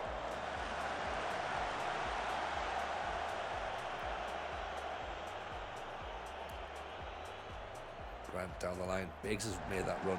He's playing Volante, of course. Rogie pulls it back. Campbell's just sort of looked at it a little bit and went, me? Really? Oh, I don't know about that. Soz Gaffer. No, down 16th at the minute.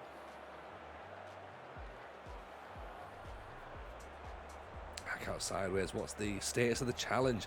So at the minute, we are currently 13 seasons in. We're doing the British Steel Challenge. We've won 8 trophies out of the 35 that are available. So the plan of the challenge, of course, is to win everything in England, Scotland, Wales, and Northern Ireland. We'll show you the actual progress graphics at the end of this match. Great save by Conway. Good effort from Harrison there. Lama, how are you, pal? Welcome in. I've not even looked at any jobs yet, Lama, believe it or not. I think we're going to be all right with Huddersfield. We've played. It's our 3rd league game we've played tonight. So it's only taken us, 16 players bought in the transfer window? 14 million? No, I think it's 16, isn't it? 16 players bought, 14 million spent. So quite a lot, quite a big turnaround. But I think we're all right. Harrison's through now. 1-0. British Glory Hunter, I like it. Yeah, I suppose it is a little bit, yeah. Like a British Trophy Hunter, I suppose, really, because so like even promotions count as a trophy, hack out. So like say we finish in the playoffs in League One here, and we win the playoffs, that counts as a trophy. Because obviously it would be unfair to say like you've been promoted from League One. Oh yeah, by the way, there's now like you've got to go back and redo it because you didn't win the title. Actually, there's 2 promotion spots in League One, isn't there? That's really interesting. And of course the Papa John's as well. So this is what we're aiming for this season. Papa John's trophy win and promotion from League One. So good ball back in there. Grant, Rogie again. Biggs pulls it back. There's Congreve. He's going to have 2 goals at Cherry. Dempsey has another goal as well. Even Rebellious, how are we? Not much glory in Northern Ireland Division 2. We had glory. Nige, we had glory. We got promoted. We won a cup. That was the best days. The actual players in the stream was brilliant. Not so much glory in Scotland as what we've had. Novishkar, welcome in. How are you? All good, thank you. Very good indeed. Nice to see you. Hope you're well. As I say, I appreciate people being in the stream. Hope Lama's good as well. Rebellious, of course, as well. Good to have you back in. Everyone is brand new, by the way. If you're brand new, come and hang out in the Discord with us. Come and join us in over here. Quite a nice place to hang out with nice people. Sika Drew, is it hard to manage in the Premier League? I'm currently managing the team in Bosnia and it's a pain in the arse. I mean, it depends on who you manage in the Premier League, I suppose. Like, if you're managing like Liverpool or Man City, then that's fairly easy to manage in the Premier League. If you're managing, you know,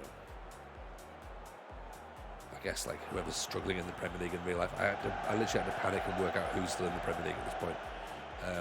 Bournemouth maybe, or Fulham, I guess is probably, it's difficult, but I think if you're the bigger teams, it's easy, you know. I guess it all depends on what sort of saves you like, you know.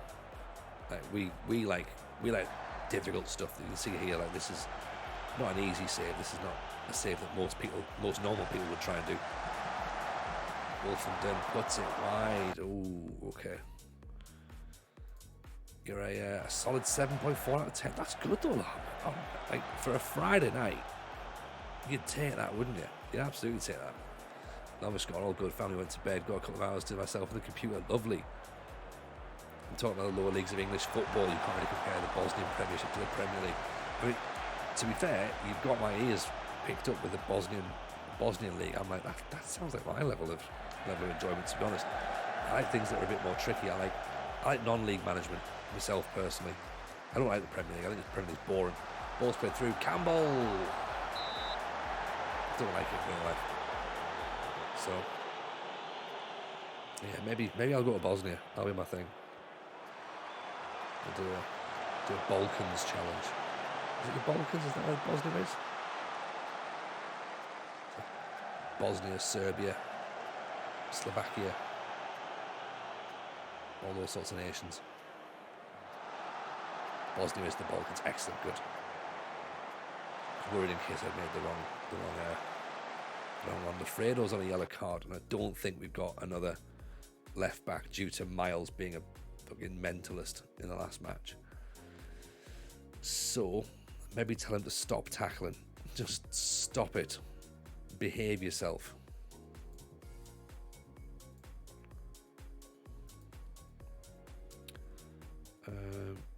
Ease off tackles for now. Hard in the English lower leagues, there's lots of games and all very competitive. Yeah, and then obviously there's like your players are sort of like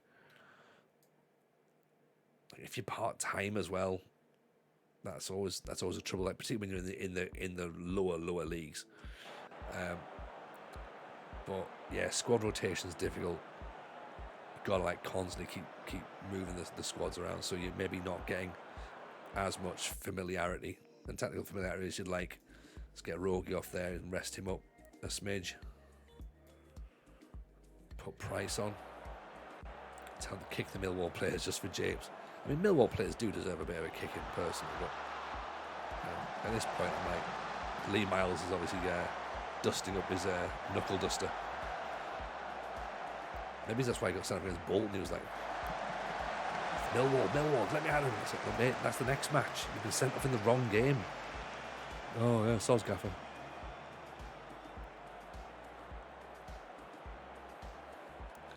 Right. There we go, that's fine.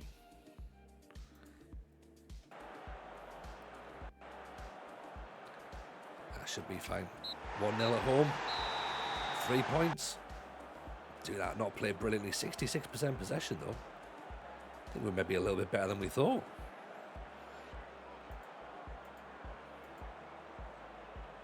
Not too shabby. Decent win. Done a couple of Builder Nations, says Bearded Child. Saves in Bosnia, I found it quite fun. Matchday rules were a little bit tough. Certain youth. Oh, see, that's fun, though. That's fun. Oh, hello, everyone. This is right, what have we got? That's 89 points to go, is it? 6 games in, top of the table.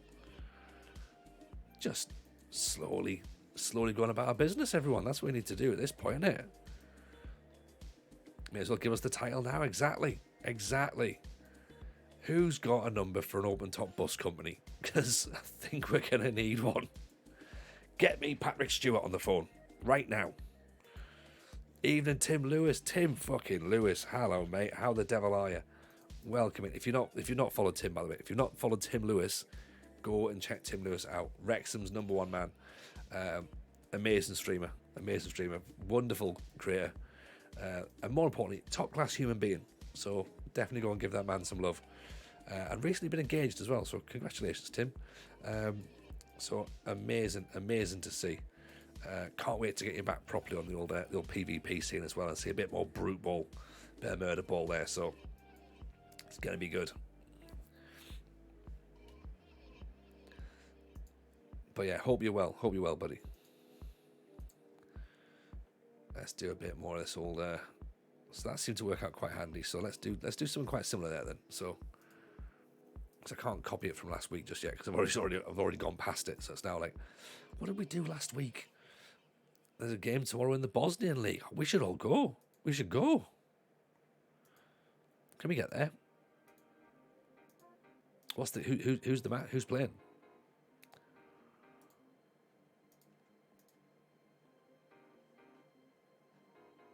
Because that's what we need to know. Like attacking movement and then attacking set players. Trebenej Lyotard versus Zeleznikar. I'm really sorry if I've butchered that pronunciation as well. I did try.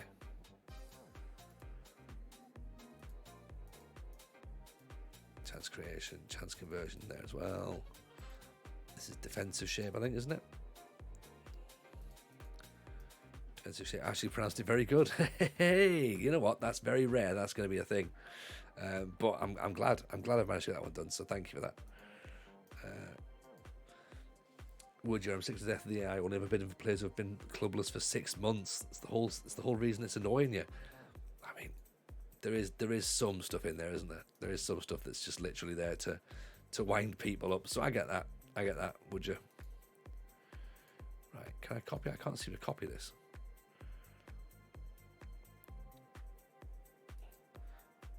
And that should be attacking movement, shouldn't it? Do something similar here. Chance creation. Let's change that from chance creation then to maybe ball distribution and transition. Ball retention. Defensive shape.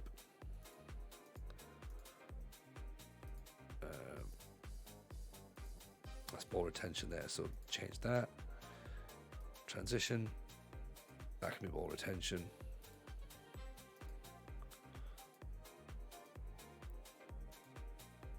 Match view as well. Right, there we go. As is the car means railroad men, says the people from the street started the club and the railroad men's were the mostly in the club. Oh, cool. That's pretty good. I like that then. Because what we do over here, like we try and sort of get, like we try and pick clubs who've got stories as well. We don't just go straight for the, oh, you know, they're the biggest club. They're the ones that we'll go for. Like, we try to look for a team that's, we like a morally good adventure is what we like. We don't like looking at teams who are sort of like going, oh yeah, these guys are like, you know, pumped full of bad money and stuff, and it's not what we like. We might try and grow something that's a bit more organic, a bit more pleasant. Doesn't always work out, of course, but you know, we try. The story is crazy. It's like for a movie. I think we've had it was a Legend of Car, of course. Oh yeah, and then there's also Linfield. That one was just we had to win. So it's like, oh, it's Northern Irish Rangers. Yeah, I kept that one very quiet. But oh yeah. Sorry, speaking of that, people want to see the story so far. Here we go. This is what it is. There you go. Look at that. See, that's what we've done. This is where we've won. We've won titles in places, believe it or not. So we start this. So the whole save, we start unemployed, no experience, no coaching badges, nothing like that. Just applied for everything that was available. Went to Banbridge in Northern Ireland, 3rd division of Irish football. Got promoted via the playoffs, which is fantastic. In the 2nd season, we also won a cup, which again was brilliant. I don't think they've ever won a cup properly in their lives before, so that was amazing. We've done that, which is great. Then we went to Portadown. They've been relegated from the Premiership into the Championship. It was looking like a step up for us in terms of going and getting a bigger club with a bigger rep. We were there for a year, didn't really do much, to be honest. Took a pounding in the League Cup by Dungannon. We lost 5-0, and who had sat bottom of the Northern Irish Premiership, no wins in the league, and we basically got the Dungannon job and left Portadown, won the cup with Dungannon, left Dungannon because they weren't really doing much better in the league. Once we left, they survived. We then got the job at Linfield. Won the title and won another cup. Should have really won everything, but we didn't. Left to go and join Oxford, who had been relegated into the National League. We finished 2nd at the first time asking, lost in the playoffs, sadly. 2nd season round, we went and won the Vanarama National and the FA Trophy.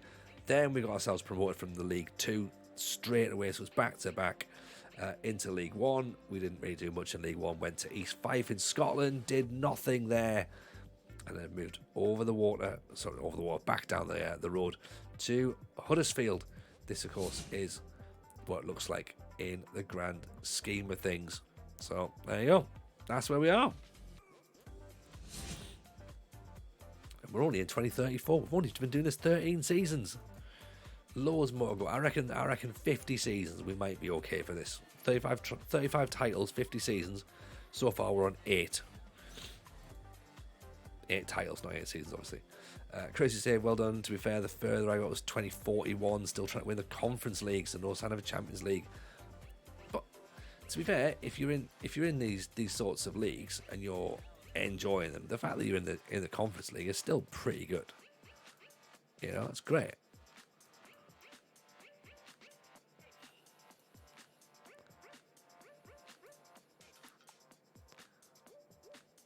Alexander Brun. looks fine, but we're not going to be talking about that just yet.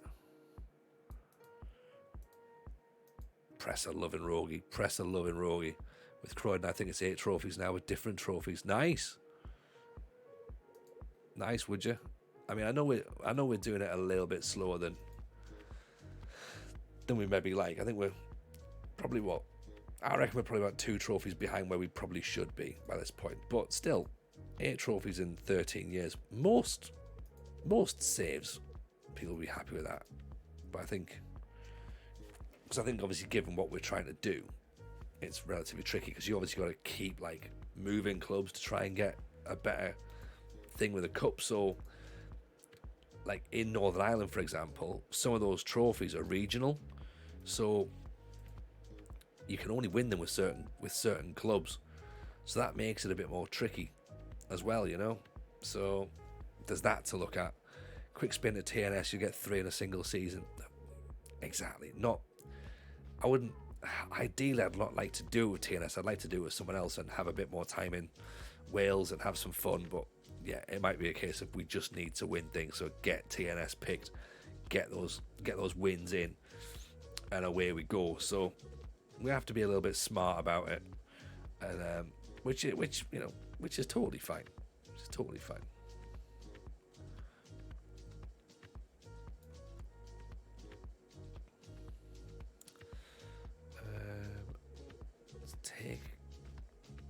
Say what Congreve's done all right ish. Let's put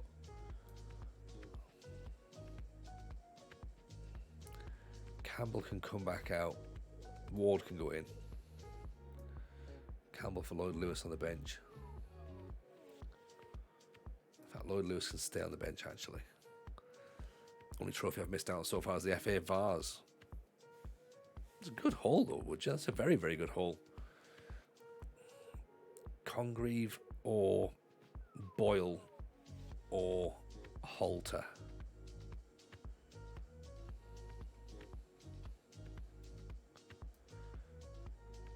Let's put Boyle back in. He's probably the first choice, really, isn't he? Right, Stacey's back in as well. Harrison's back up in behind that number 10 role.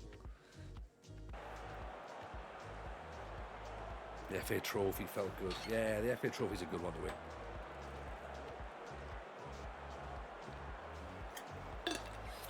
Problem we've got now, of course, is that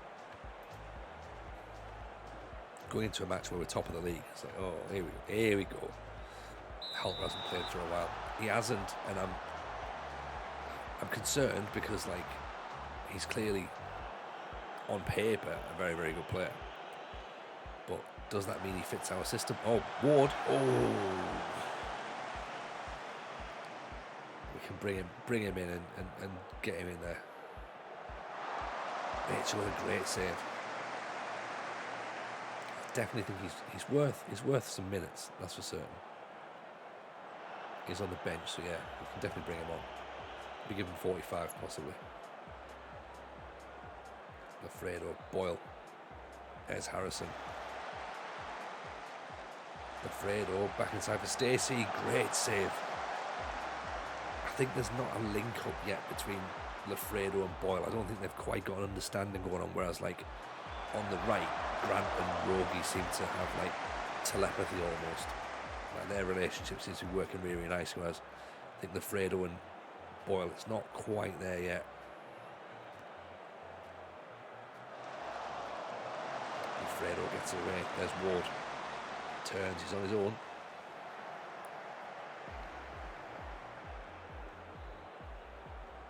Rogie in for Dempsey. Travis. Stacey up over the top. Harrison chases it. Oof, Rogie nearly gets it. Oh, we're just going to let him run away? Okay, fair enough. Don't let him score though. Great save. Season I won the trophy, I turned out £200,000 in the red to £200,000 in the black. That's a hell of a season. That's Mr. Someone who knows how to work the books there. Doncaster in tier 5. They've had a fall from grace, haven't they? That's a big fall from grace. Aren't they championship? Or League One.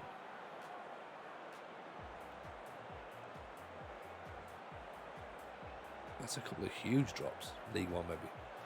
Yeah, probably. Yeah. Oh, there's Stacey. There's Ward. Stacey. Thought we dropped him enough. Ward from distance. I thought someone would try and dink the goalkeeper from 40 yards. I was going to shout, get the clips ready, everyone.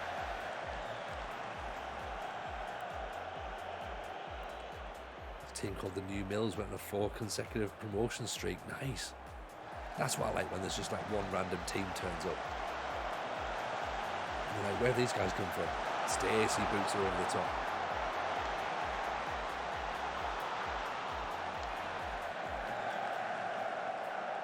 Get the ball away. Great tackle. Apparently not. Boyle standing him up. Oh no. Crazy defence. Crazy moment. How is that not? I think the fact it comes off Hughes, I'm sort of expecting it to count, but they've put the flag up, so I think we've got away with one there. Skikladu, start for beating on the streets, trash the league, Yugoslavia orders to win our best players to the rival team FC Sarajevo. If we don't do that, they will shut us down. We did. That crashed in the league. After 30 years, we built a league-winning side, a team that was playing in the Europa League semi-finals, 1970. Then crashed again for some reason. Then, of course, the war in Bosnia from 1994. Yugoslavia then collapsed. Bosnian league form. We trashed everyone down. The club chairman started stealing money. Oh God! Then in 2023, we covered in debt. Stacey straight at the defender. Sorry, I'll get back to the story in a second. Dempsey gets his foot back in. Stacey, good challenge. See, Boyle's not quite the fit today, is he? £3 million, €3 million, sorry, far too much depth for Bosnian teams. That's why Selej Nikar's a crazy save, but underrated. I like it. I like that. Like, I like hearing like the sort of the behind the scenes bits, you know.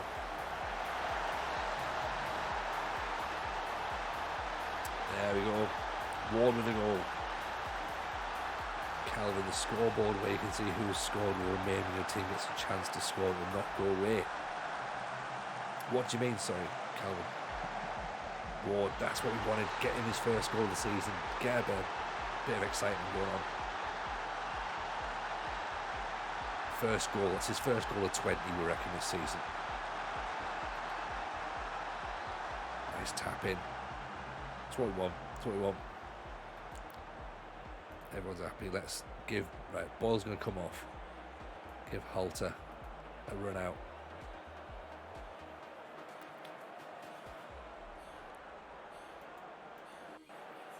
I think Stacey's on a 6'8". He's not flying just yet, is he? In terms of his average ratings, he's still doing what we need him to do. But, great tackle by Harrison. Superb. Gets his foot in beautifully. Halter. Great cross in. Ward off the underside of the bar. Dempsey goes through himself in. Stacey picks it up. That was a lovely play. Really nice. Deserved a goal. Hughes 6'9", Stacey 6'8". Rogie gets the header. Stacey, lovely ball. Rogie's away. He's on his bike. You can kick him. He's still going to put the ball in. Ward.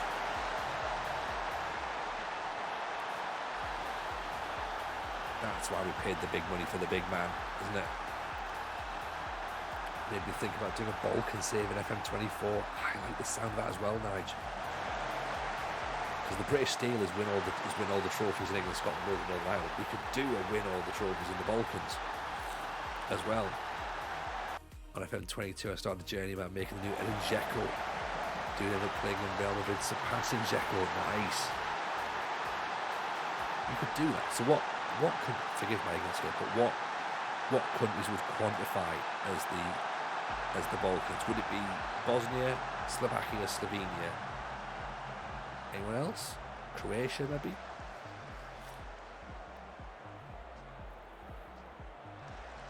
Oh, Stacey's giving the ball away again.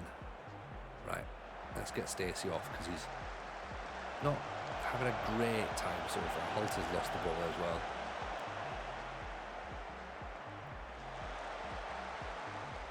Back inside. Oh, nicely back inside actually. Harrison picks it up.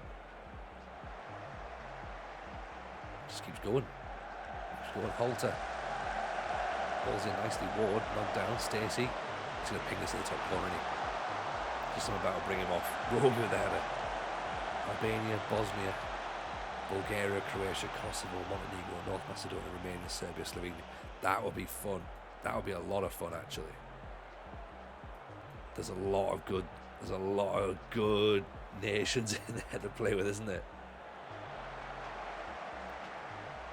Harrison, great ball. Holter, Ward with the header. Bosnia, which is the hardest because in Croatia we already have a team who plays with. In Serbia, you've got Red Star, you've got Dynamo. That's the thing, though. Like, you know, you still have to go. You still have to go at the bottom first of all, though. So, like, all the leagues.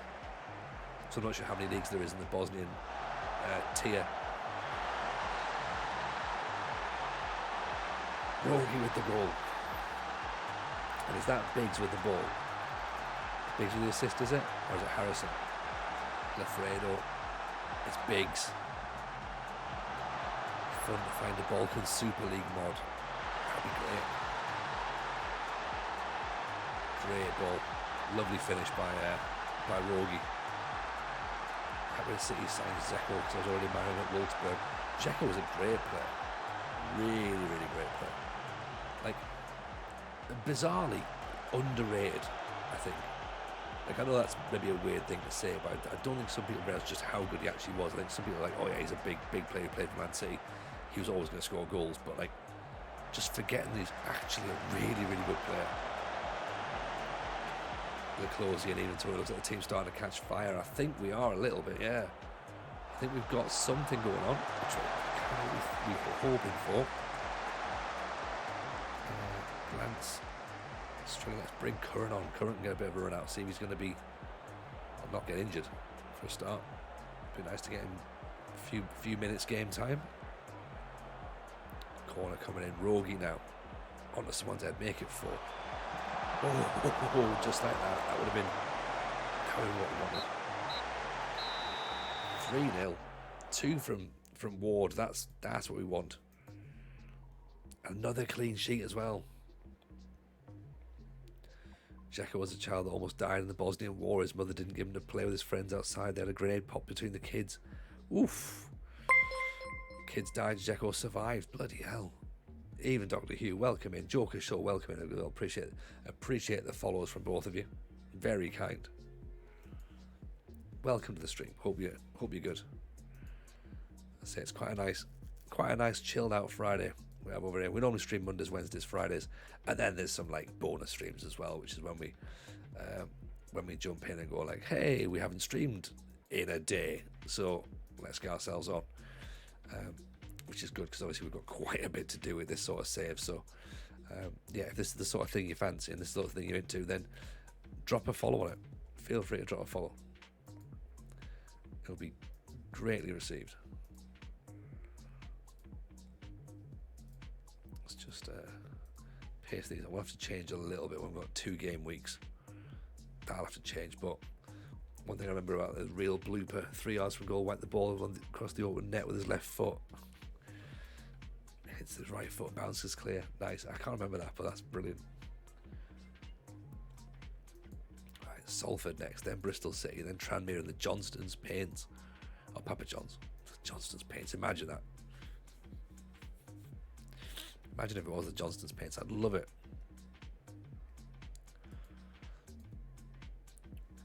So yeah, interesting things. Paul Ward scored a couple of goals now. That's good.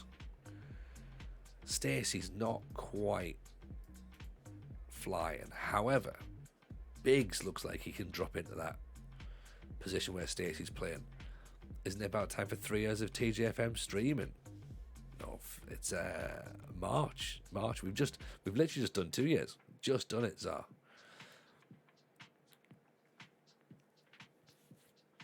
So I'll tell you what I might start training Biggs as that Segundo Volante, so he knows what's going on as well.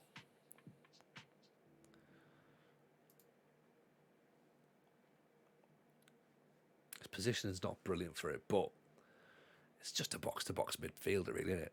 I know, it's always the LDV Vans Trophy. It's the Zenith Data Systems Cup for me. And if it's not, then I don't know what's going on.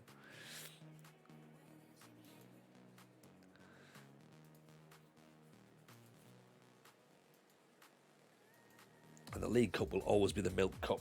Everyone knows that.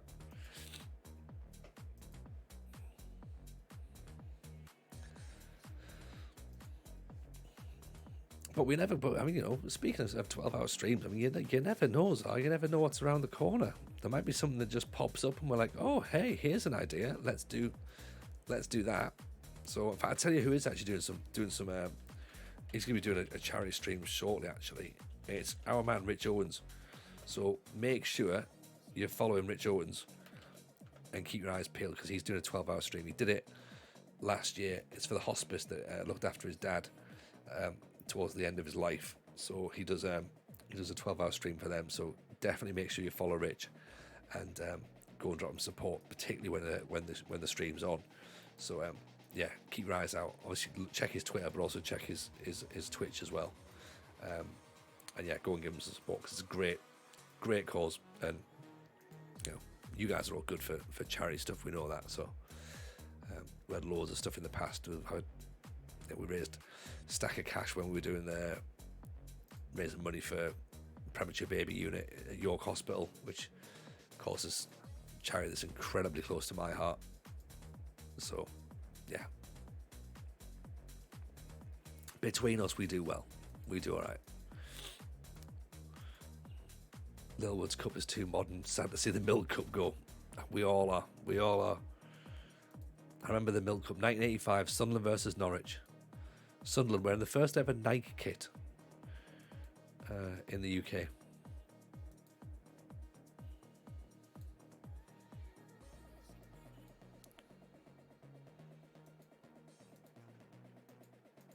Norwich won 1-0.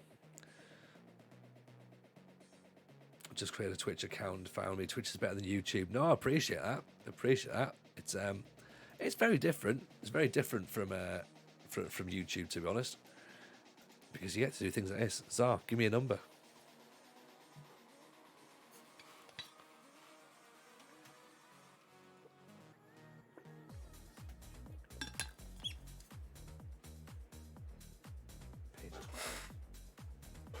Page 12 from the Big Book of Michael. Let's pause. Big screen.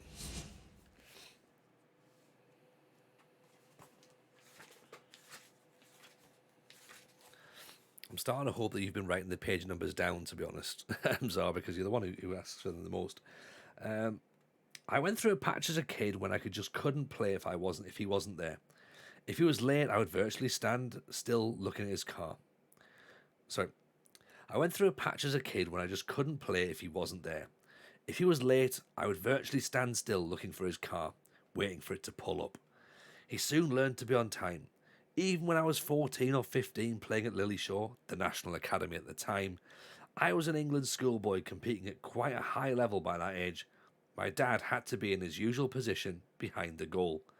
If he was on the sidelines or not present at all, I couldn't perform. Other young pros might not want their dads to be at games. I can understand that point of view if the parent puts pressure on the boy. 99% of dads want their lads to be footballers. It's the dream, but I think my dad just knew I was going to make the grade.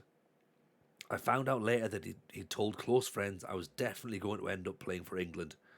Armed with that inside information, a few of them clubbed together and had a bet with the bookmakers on me wearing an England shirt. He was absolutely sure I would make it. But though he shared that confidence with his mates, he didn't have to say anything to me. I just knew he thought I was a special player. He wasn't the kind of father who would constantly tell me how proud he was. Words don't speak as loudly as actions with my dad. I had years and years of him expressing his feelings just through his presence. There was a special bond between us. It sounds funny now, but every Thursday he'd give me a massive steak to build me up. just to be strong, just to be a footballer. He used to joke about me paying him back one day. While he was serving the steak, I joined in the banter by saying, Dad, for everything you do for me, I'm going to get you a Mercedes one day. I got him a Jaguar instead. What fucking jokes they have. God, what a character.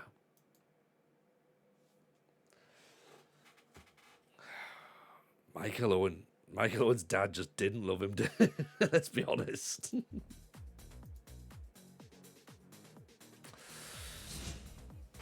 Didn't even keep the Mercedes promise. What a twat, exactly. And I bet he got him a Jaguar for free because of the bloody sponsorship. Do you know what I mean?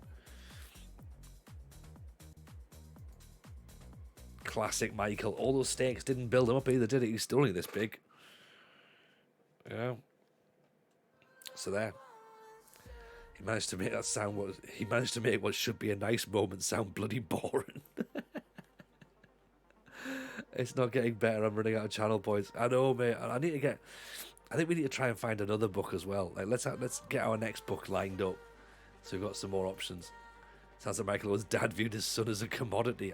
Probably, Dr. Hugh. Probably. It does mention the Jag sponsorship on another page. Exactly.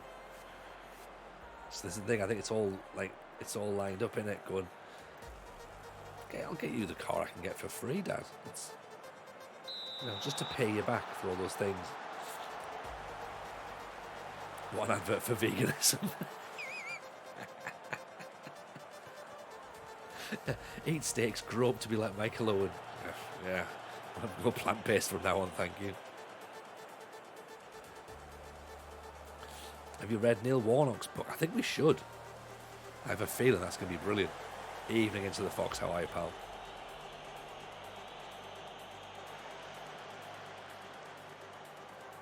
That could be a good read. I think Big Sam's book could be quite decent as well.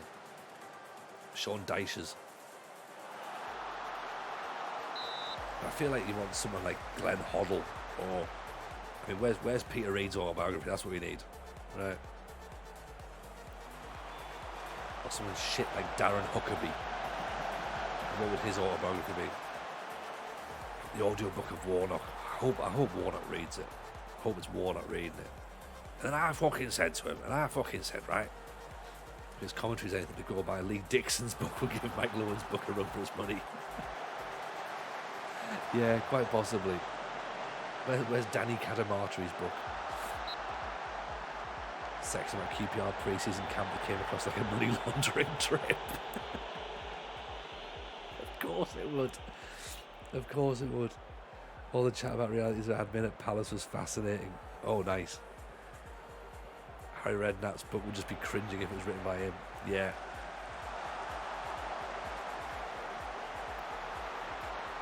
I want to read Nico Cranshaw's book and going, and then I had to move and fucking sign for Harry Redknapp again. And again. And again. Just when I thought that I could never have to play for Harry again, he re-signed me.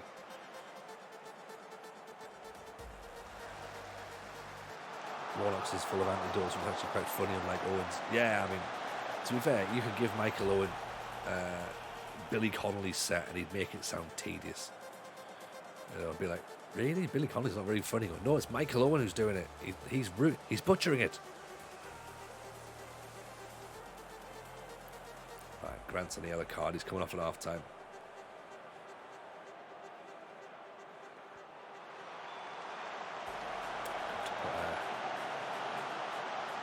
Curran, I think. Ward out to Rogie. That's right, buy some time, Rogie. Ball back inside. Ward brings it down. Rogie gives it away slightly. Stacey wins it back. Dempsey out to Boyle. Inside. Oh, second by the Cherry. Oh, that's a decent effort. Checking if Zeko was managing any club. Yeah, we can have a look. Or is he managing his wife? I'm not going to be able to be 100% sure of his marital status, but presumably he's still in a loving relationship, I'd imagine. So 4 shots, not on target. That's what we need to be doing. Michael Owen's best goal highlights are pretty underwhelming for a Ballon d'Or winner. I can imagine a lot of what Michael Owen's done is quite underwhelming, really, when you start to get in and around it. And you're like, yeah, I think there's a few bits and pieces he needs to pull himself up on a little bit. Yeah, sports personality of the year for a man who has no personality is obviously the prime one.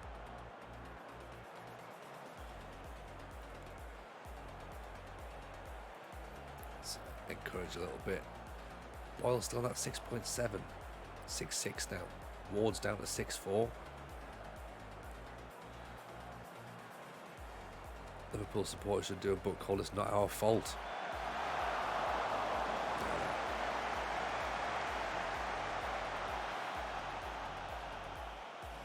I despise Liverpool as much as the next man, but I wouldn't read it. Bring Harrison off for Biggs, I reckon. Ward's on a 6.3. Tell you what, Ward for Mark Lewis. Let's bring Rogie off as well, actually, for Price. Man is a wordsmith. You can't see his personality on camera. Fair Llama. Very fair. You have to read his books to see the genius of the man. It's like Shakespeare, isn't it? Like, he was crap on telly, wasn't he? His books, decent. So he heads away. Price gets his foot up, nice. Boyle throws himself in there, tackle away.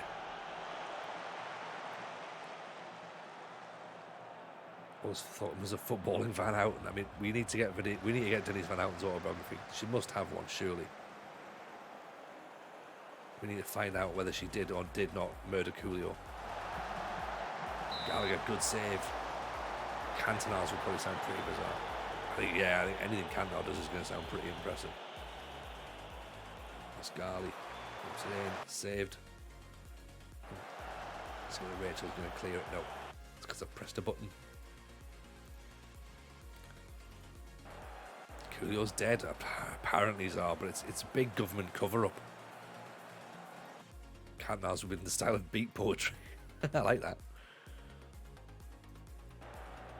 Michael Owen's peak was when Chris Tarrant was the most popular guy on telly. That's a good point. That's what the level of entertainment was. Michael Owen and Chris Tarrant.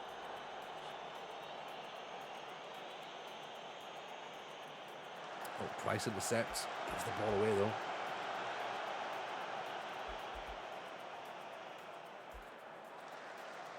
Back inside, Curran. Again, he's managed to get himself a yellow card as well. Dempsey up on the top. Lloyd Lewis. Biggs. In for Lloyd Lewis. Oh, straight at the keeper. That was his moment.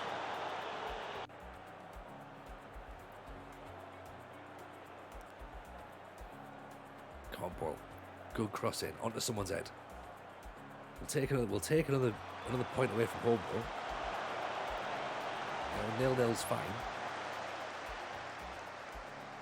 Or is it? Who would have scored that? Surely he would have done, and he'd have milked it.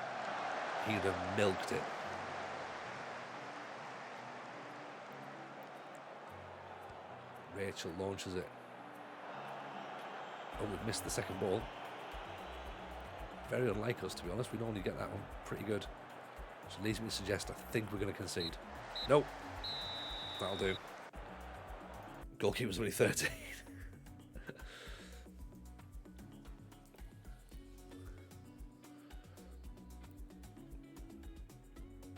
Salford down in 12th. We're now down to 3rd. So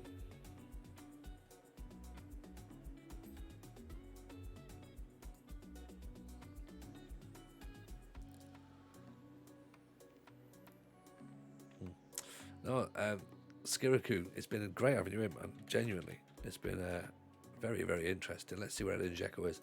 Njeko is not managing, unfortunately.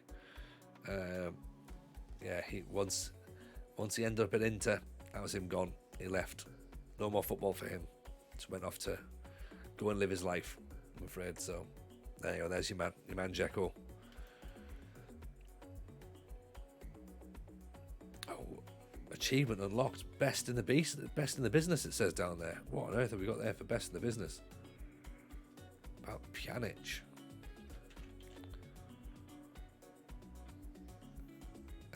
Long gone by the looks of it. Long gone. Yeah, he's not even showing up in the database anymore. He's just given up on football altogether. Mark Yannick Schatzschneider. What a name that is. What's best in the business? What have we done for best in the business?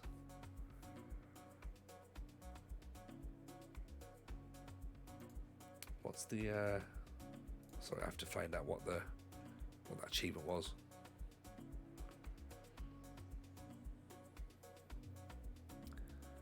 Where am I going to see? Oh, you've won the management month award more than 10 times. Nice. No, that's underwhelming.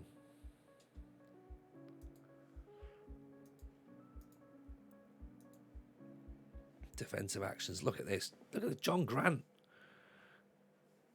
Look at this. That's overachieving, isn't it? He's not intercepting. That's the only thing he's not doing is he's not intercepting. But he's running the show. 13 seasons to win it 10 times. Hey, look. We're doing it slowly. We're getting our money's worth out of the game, right? Rogie, player of the month. Of course he is. Of course he is.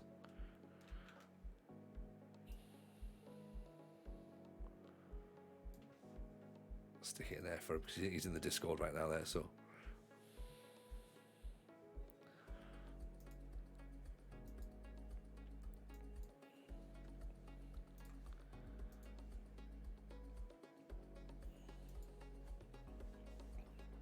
Nil against Son.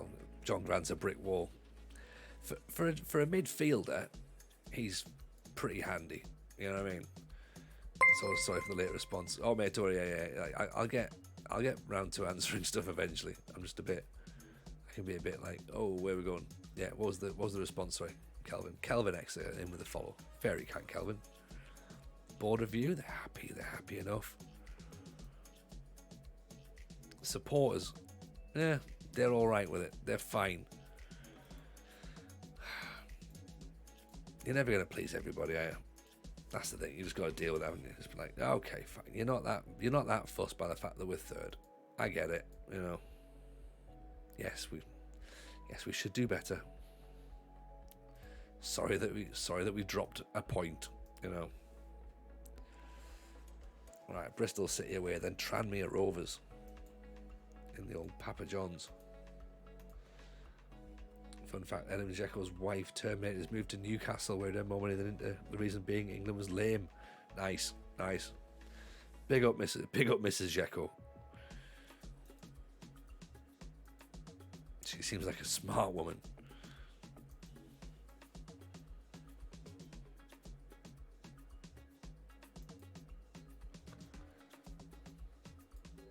Come back to him, I reckon. Not playing for Newcastle is probably a blessing, to be fair. 100%. Where you were odds on for the title. We were. But then again, it's always like us were there though. So it's like 1 to 4. So like if anything, it's like, weren't we like something like 3 to 10 or something? I don't understand how odds work, so I don't know whether that's better or worse now. She's right. England is full of Brits. 100%. It's the worst mix you can possibly have. Taka.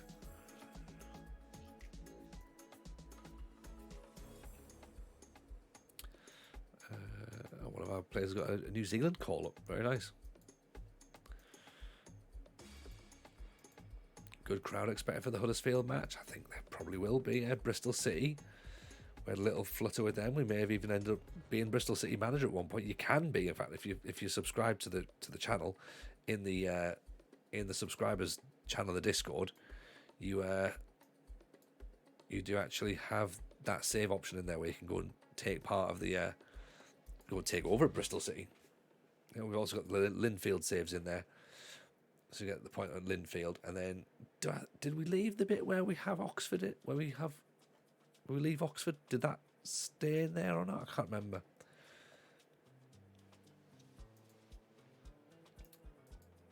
I don't think we've got a Banbridge bit in there.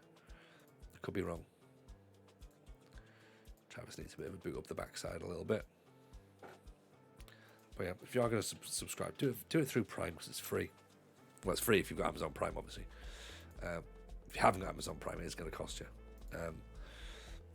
But yeah, do it through that. Then at least like it's already covered in your Amazon Prime subscription, and then it's like a free sub. So stick it on any creator you want on the platform. Move it around after a month. If you want to do that, try other people. More than happy to do so. Is that the Ultras group? Mianich, Miachis, Manishai, Manaji Twaz.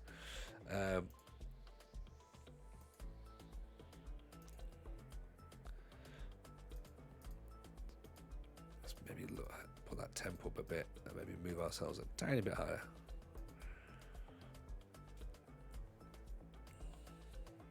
Ward still in. Boyle was playing well in the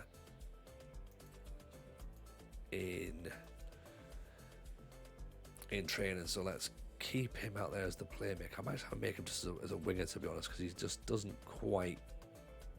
do what Radoni did last year, and the plan is to sort of make him the new Radoni in a sense. So I think we keep the team as it is, with the intention of maybe rotate some players out against Tranmere for the Johnston's for the Papa Johns. But then again, a win in that match would then set us up nicely for qualification. We're only like 10 games in now, and already we're sort of sitting there going, I don't want to drop the first team. Don't want to drop any of the first team players, because then we're like, panic stations. But they'll be fine. Great ball from Harrison. Rogi's gone down. No penalty apparently. Got the ball. All counts. Harrison, Stamen, Boyle,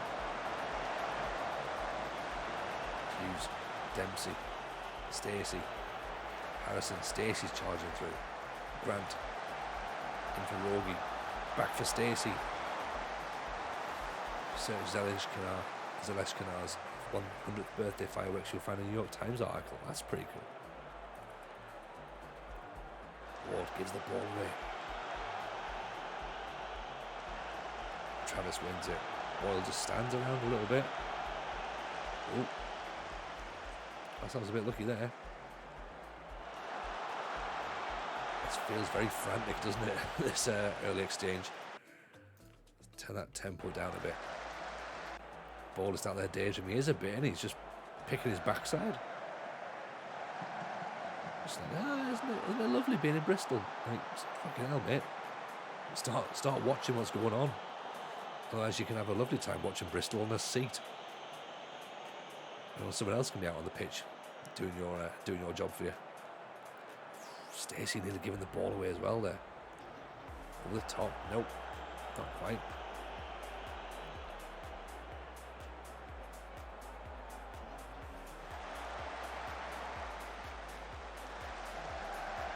Straight at the keeper, that'll do. Wimbledon, Oxford, Huddersfield, all up there.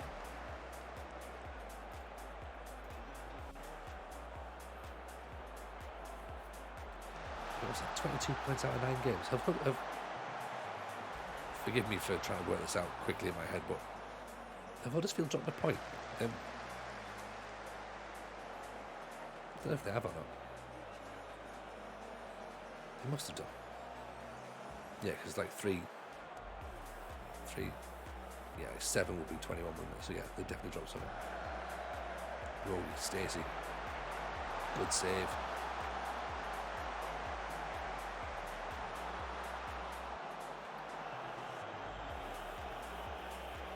Fredo picks it up. Let's make you just a normal winger then, shall we? Because you don't like being a winger, you don't like being a wide playmaker.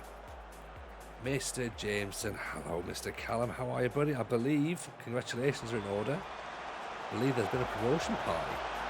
How's the head? I expect it's going to be a little bit sore tomorrow morning. If you're not following White Callum, by the way, but make sure you do. Go and follow Callum. He got promoted today. 7th time of asking. Slough have moved up 1 division. So if you think we're slow, Callum's just like me, all about the entertainment. So go and drop him a follow. Absolutely brilliant streamer. I love it. Sure has going wild. Their baguettes everywhere in the Slough Community Centre. Oh, mate, fucking they will want you tidying that up. Don't you leave crumbs everywhere. Baguettes, that's the worst thing. Them and croissants, just crumbs everywhere. Oh, don't lose the deposit. Exactly, you're going to need that for next season. You know, it's nice of them to supply the tablecloths as well. We'll use the tablecloth in the loosest sense of the word. It was just the blue. It was just the blue paper that they use at the local hospital. And put on the bed, rolling the ball through. Lord. Nice.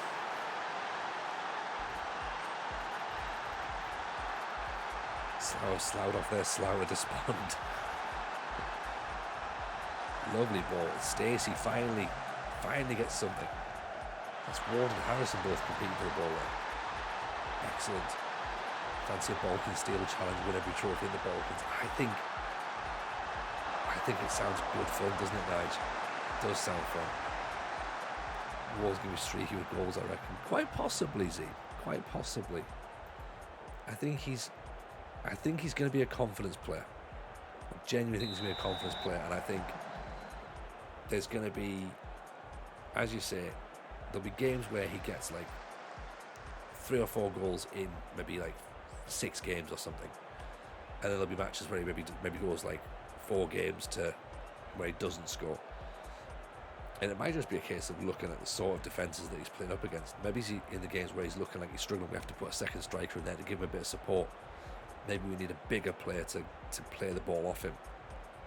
So we haven't really got a target, to be honest. We're playing with the ball through the box, working the ball in the box, so we don't have a big lump for him to then get the knockdowns from. Stacey gets a goal apparently. Should I use stop crosses? Seems like it doesn't help much because my aging crosses go past players. From what I understand, stop crosses are only really used if you've got good sort of like anticipation on your fullbacks. The issue that you use there is that if those players don't stop the cross, you then need to have players who are good in the air at centre back to clear them. So I tend to leave it off. You can channel teams down the flanks or in the inside. It's like, it is possible, but I think it depends upon the type of players you've got. For me, I tend to like I like a wing back on attack, and I like either a wing back on defend or a full back on defend the other side. So you probably need 3 centre halves, to be honest. Atmosphere is buzzing, yeah. Not if you're in the Bristol end, it's not low. Grant has a goal.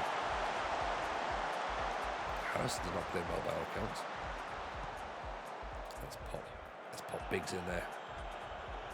Dempsey out to Grant. Rogie. Oh, they say take your pick about who's scoring that one. Boyle can come off again for Holt. 10 minutes to go. And also let's bring Ward off for Price. Let's put him up front.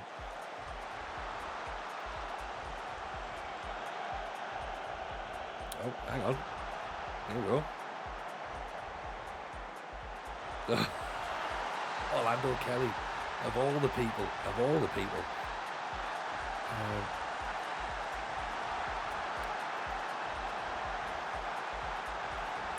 Keeper went down in installments there. Price out wide. Absolute composure. Just, you're right, he's just like, I've got this, lads, don't worry. He did. He absolutely did. I think I have to just drop this defensive line a smidge. Oh, that is Yes, that's incredible save.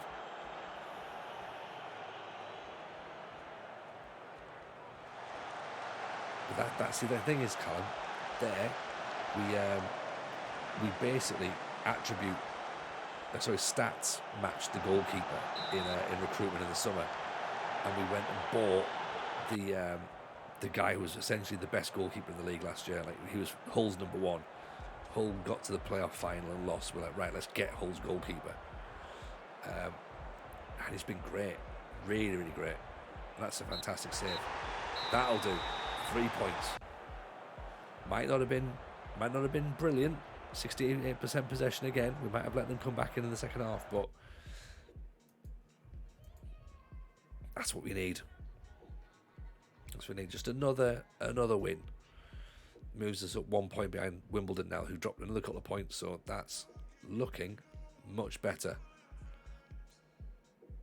Played 9, won 6, drawn 1, lost 2. We've played 9, won 5, drawn 3, lost 1. Right, that's better. Goal difference of +9 as well. Seems like an excellent thought process. You just won your 2 points. Yeah, so we basically we looked at things like clean sheet percentage. We looked at what else we look at?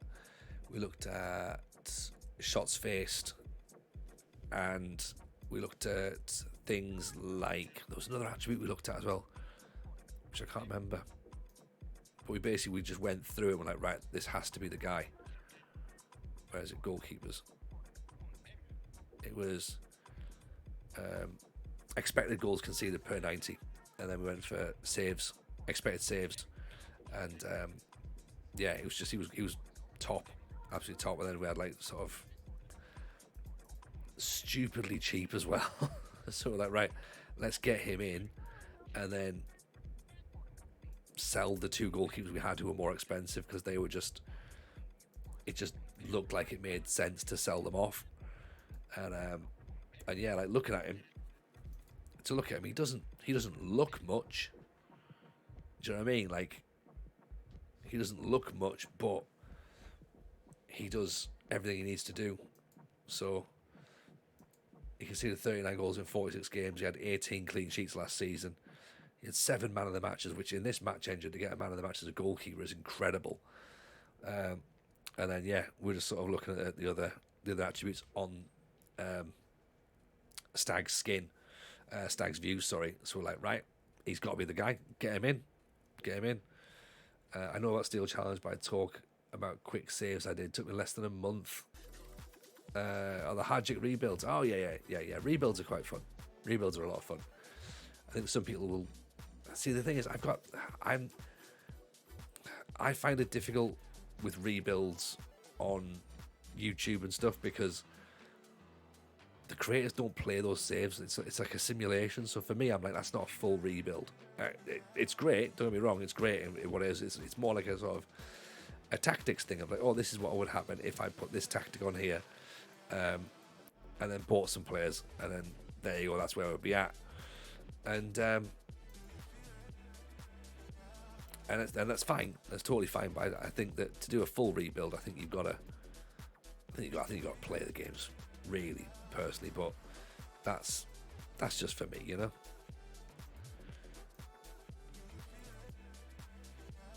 Because otherwise, you're not really rebuilding it, are you? You're just sort of like just simulating, which absolutely has its place.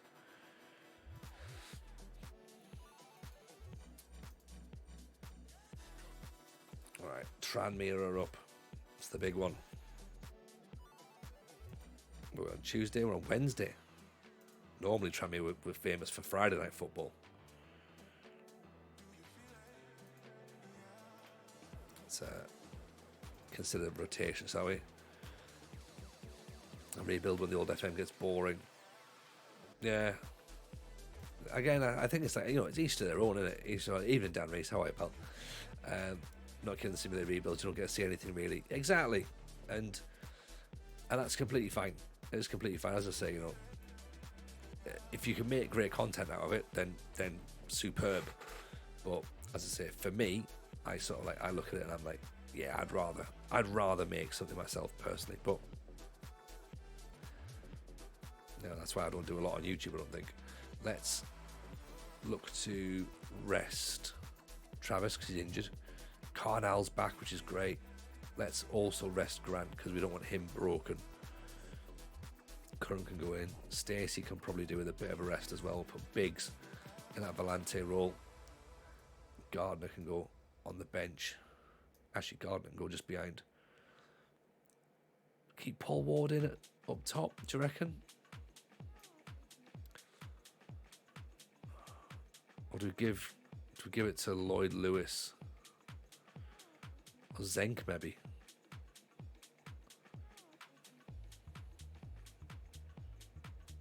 Ward needs the goals. Ward needs the goals. I've kept Rogie on the team, and I think part of me thinks we should be resting him, but part of me's like, don't change the entire team just yet.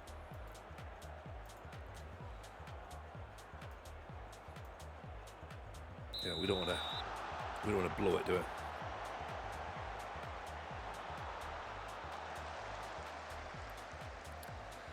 But at home to Tranmere, we should theoretically be favourites, I'm guessing. Should be.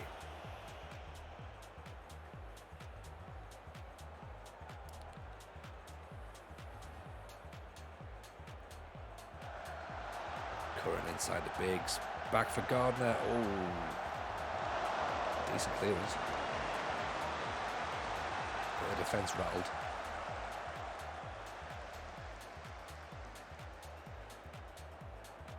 Nice ball out there. Into a bit of space. Oh, hang on. There's a Guru. Guru scored. Of course he has. Of course he has. Are our defenders still sat high? They are. That'll be the problem. Okay. Give me a Guru chance back out. That's our man from Oxford. Rogie Gardner. Ward's a mile offside. Dreadful finish.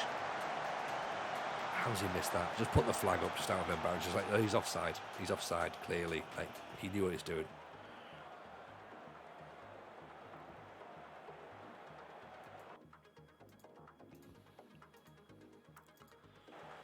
It's like a one club save taken from the very bottom, but FM isn't very good at being dynamic with a reputation and money. Yeah, maybe. I think I just find it harder now to do one club saves. I think that Callum's proven like it can be done, but I just find it difficult to be able to keep the sort of the momentum going. Really, like sort of getting a team that's expectation is low enough that you can get several seasons without winning anything and then not being under pressure. Great ball. Ward's through. Oh, off the underside of the bar. Aguero betrays. Yeah. He does, but he has to do it. He knows what he's got to do. You know. It's whatever you make of it, it's all about narrative you spin. 100%, Callum. 100%. You know this. You know this as well as I know this.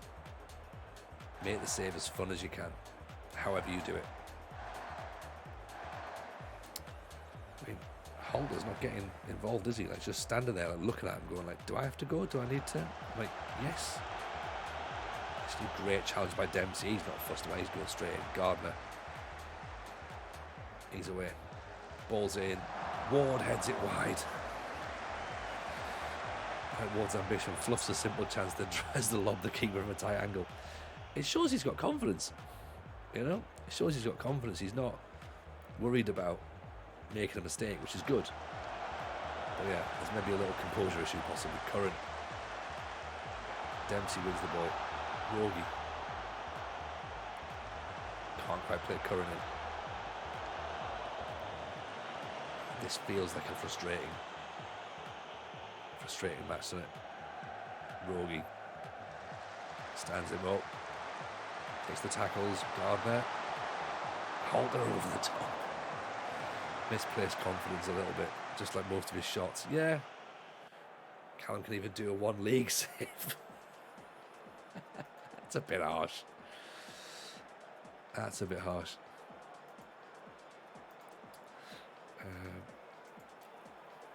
Right. Let's cross the ball. Let's knock the stand up a little bit. A little bit wider. We're actually not doing too badly in terms of our actual performance. The output isn't great. Wrongy for Romano, I think. I am tempted to bring Ward off. Or am I? How about we move...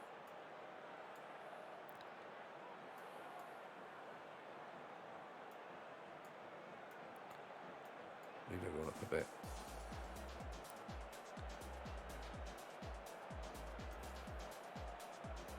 Could look to bring a second striker on, actually. Vanarama South's the best, Callum. Like, I've got to do Vanarama South at some point. I went straight into the national and progressed, so I've got to come back and do the South and the North. So don't worry. I'm looking forward to going back down and getting all that done. Even Franco, how are you, pal? It's going well. It's going very well, to be honest. This is surprising. We're losing to Tranmere in the Papa John's. Aguero scored. He scored against us, which is worrying. But just shows he still means business, right? We need Lloyd Lewis. We need Lloyd Lewis to score is what we need. So I think that if we put him in, then he needs to get the goal.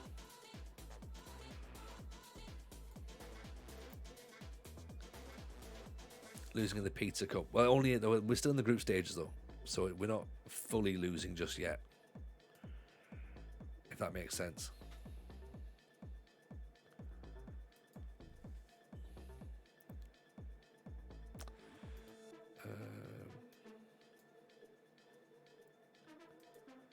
Let's do that. Maybe a DLP actually. So we beat Man U though. We beat Man U in the first game. Just in the second match, we appear to be losing. So I need to go full press actually. A great ball out there. We have rotated the team as well though. So let's also remember that. This is where it's going to be 2-0. No.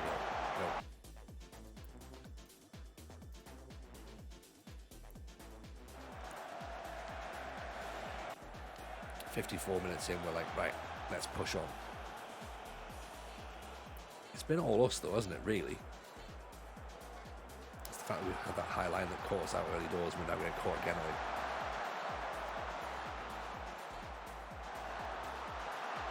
Man United like that very strong Celtic team. Hey.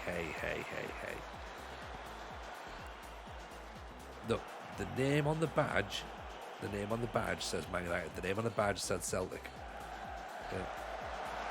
Oh, great play. Twitch needs to add message edit. Oh, 100%. So does Twitter, but that's not going to happen.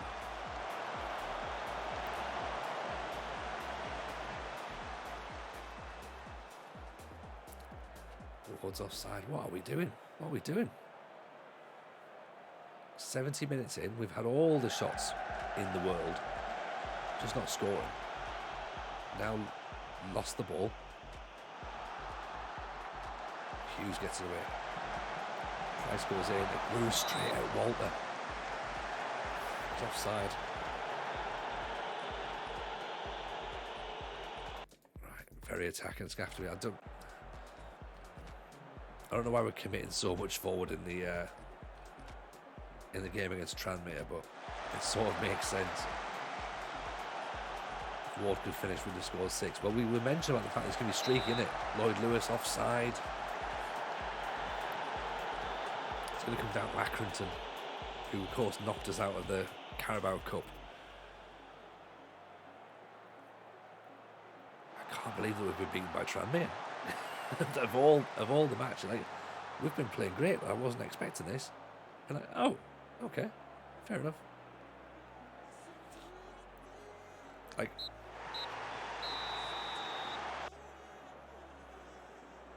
fair enough. I don't see how they had 10 shots and 7 on target.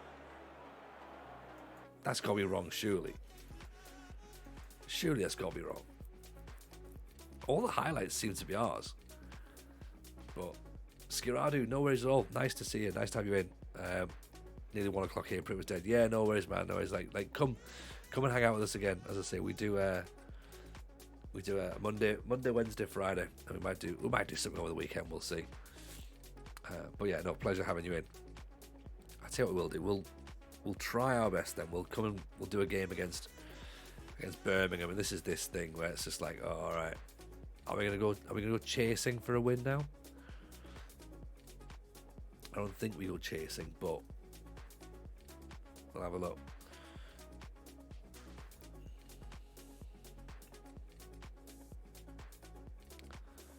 Let's look at what we think might be.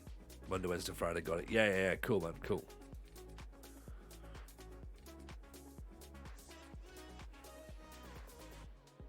Right, we have managed to rest some players for the league, which is good. That's important, right?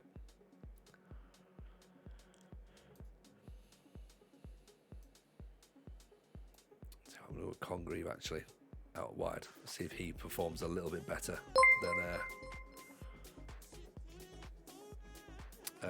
Zeke with a gift to Skikardru. That's lovely. Appreciate that, Zeke. Very, very kind indeed. See, what a great community we've got here. Travis is still a bit struggling. Carnell and Hughes is going to have to start. Grant Lafredo, Dempsey. I think that's decent enough, innit? Rested players, but we also did lose. Yeah, there is that. You can't have one without the other, really, can you? That's the problem. Let's put Romario up top. We'll bring Ward out. Maybe Campbell goes in, actually.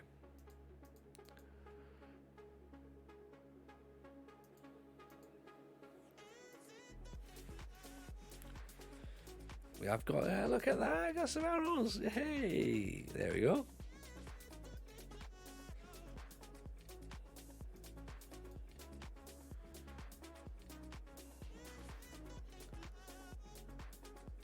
You can prove anything with facts. Yeah, exactly, yeah. I mean, let's not go down that route, shall we? Yeah, with rested players, you still did lose. Oh, okay, yeah, fair enough. That makes sense. Right, we'll go with Campbell up front, I think. See if that's going to help us.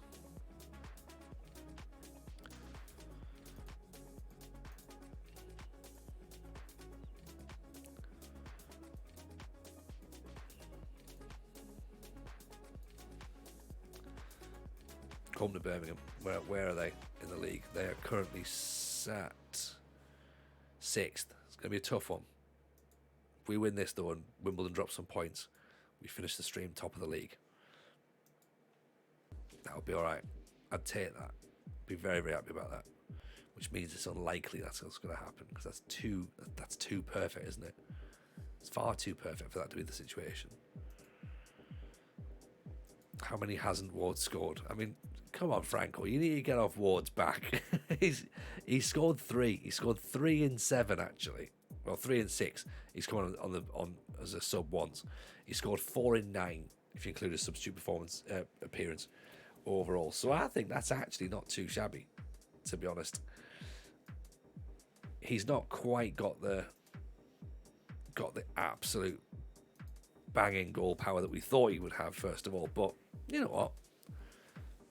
Damn it, Five's going out. He might break his leg. You never know. He's got to go to national duty now, so he's going to be rested regardless. Let's put Zenk on the bench, actually. Biggs can go in there as well. In place of Boyle, yeah. You never know what's going to happen with him. How is he only 1 below his XG? Maybe the chances he's missing aren't classed as good chances, if that makes sense. So his XG's maybe like really low, like he's shooting from angles where he's not meant to be scoring. And it's like, maybe that's it. Possibly. I don't know. I'm just guessing at this point. I don't fully understand how XG works, really, or how they can understand the formula. But from what I understand, if the XG is low, then it means that the chance of scoring is relatively low. So maybe he's doing that. Maybe he's taking taking chances where it's like, mate, you're clearly not going to score this. Like, why are you doing it? Congreve, like that, for example, would have been like, well, that's going to count somewhere, but not particularly high, I'd imagine. Hughes heads over the bar. At the minute we've gone top. At the minute, of course. As we're about to concede straight away at that point. It feels like that's what's coming next. Oh, of course, I've just thought. If Dempsey's struggling, we can move Grant to the DM role and we can put Curran back in at right back. Because Grant's technically a midfielder, isn't he? Rogie, great ball. Campbell didn't think about going for it, which is worrying. Stacey, Rogie. Lock, Dempsey. Go on, pal. Oh, what an effort that was. Sondergaard with the save. Look at us, we're right up there on the halfway line. And we're not even sat, we've not even got a high line. We've got a standard line. Carnell and Grant having a great time down there. Oxford have gone top. They've dropped back down again now. Bit of encouragement, I think. Wimbledon have only played 9 games. That's why they've dropped a second. Carnell, Stacey. Campbell's through. Oof, good save. Is the weather a deciding factor in this match? That's what we've got to work out as well. Headed back. Rogie picks it back up again. Dip of the shoulder. Pulls it back. Dempsey over the top. Oh no, not over the top. Corner. Again. Just keep turning that screw. Get away. And Rogie puts it back in. Hughes fouled, apparently. Not by according to the referee. Doesn't matter. Rogie's there. Number 4 for the season for Rogie. Where would it be without him? I appreciate everyone who suggested we go back and re-sign him, because that's a really good idea. It's been a really good idea. He's come in and done what he's had to do, hasn't he?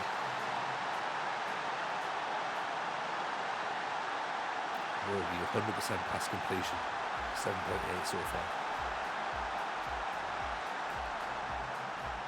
Campbell apparently won none of his headers up front. It's like, okay. Great. Not one for the ball in the air, apparently. Grant, Stacey, Harrison. Campbell doesn't make the right run. Or Harrison doesn't play the right pass, depending on how you want to interpret it. Rogie, Harrison's through. 2-0. That's more like it. Now we're playing like champions. This is why we rested players against Tranmere for this sort of performance, really. Rogie with the ball through. He's already got himself a goal. He's now got himself an assist as well. Harrison in at the near post. 2-0. Keep it going, boys.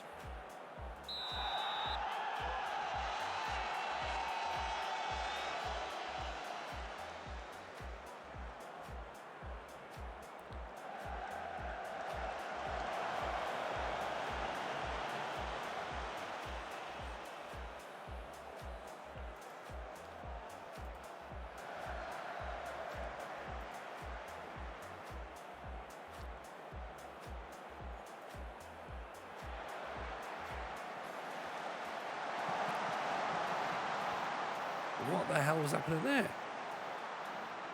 That's the bit of silliness there. Not keen on that. Sort that one out, please. FM Daddy, hello mate, how are you, pal? We are flying. We are flying. We're doing okay now. We think we've got the balance right. We say that. We're just gonna make up the quick tweaks. Bring some players in. It's all controlled. Definitely no one panicking. No one's panicking. Even just then, letting the ball hit the bar. That's all part of the plan. We're allowed to do that. That's fine.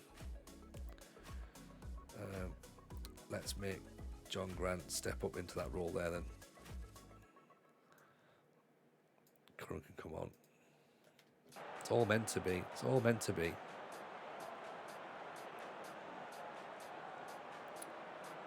Makes Callahan, floats it in. It's fine, it's offside, it doesn't count. Surely put a flag up, somebody, please. No, apparently not. Okay, okay. Now we can maybe think about something. I think, okay, what have we got? We'll go with Zenka's going to be one up front. Maybe not the player that people are expecting, but that might be the best bit about it. Grant. Offside. Oh, come off it. Oh, he is off. He is off. But what a story that would have been. He was like the most overperforming player in the league. He goes, I'll get us a goal. I'll sort that out.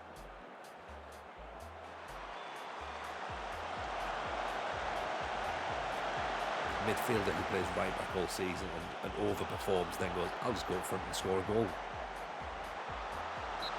Oof. It's fine. We're all right, aren't we? Like this is totally fine, right? Yeah. Hold it down. There's Harrison away. Rogi Zenk. I thought that was his moment.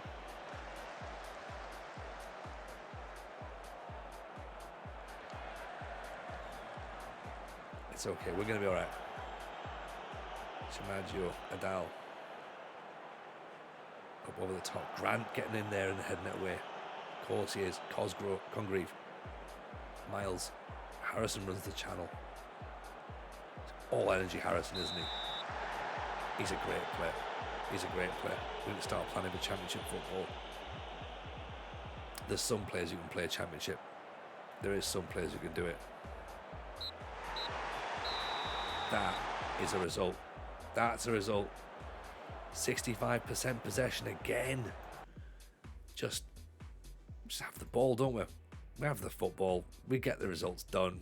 Like, yeah. Happy with that. Finishing the stream. Goal difference of +10. We're sat there on top of the table. Yeah. Good. Very, very good. Much better. Let's have a look at the fixtures coming into the next week. So Portsmouth, Blackpool, Carlisle, Hull, Wimbledon, Lincoln, FA Cup, Accrington in the Papa John's, Stockport, Bradford, Colchester. That takes us up to December. That looks all right, doesn't it? There's quite a bit of green there. We look fairly handy. 2 points clear of Wimbledon. 3 points clear of Oxford. So, yeah, not bad. Not bad at all. I think we now do the honourable thing and go and drop a raid. JM Thoughts is currently busy bottling a league title, so I think that's probably a good place to go. Go and give JM a load of love. We love it a lot.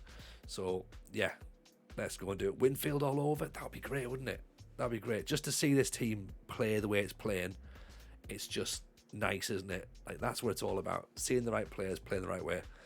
And Rogi is probably the main thing with that. So, right, go and give James some love. Take it easy, everyone. We'll maybe see you over the weekend. Keep your eyes peeled. All the best. Bye now.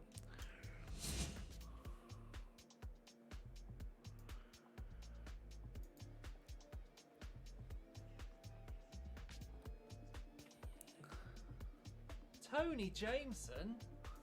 Good grief. It's Tony Jameson FM. Looks like my raid emotes have decided to break, but welcome in. Welcome to the Food Journeyman, where we are only going to clubs with food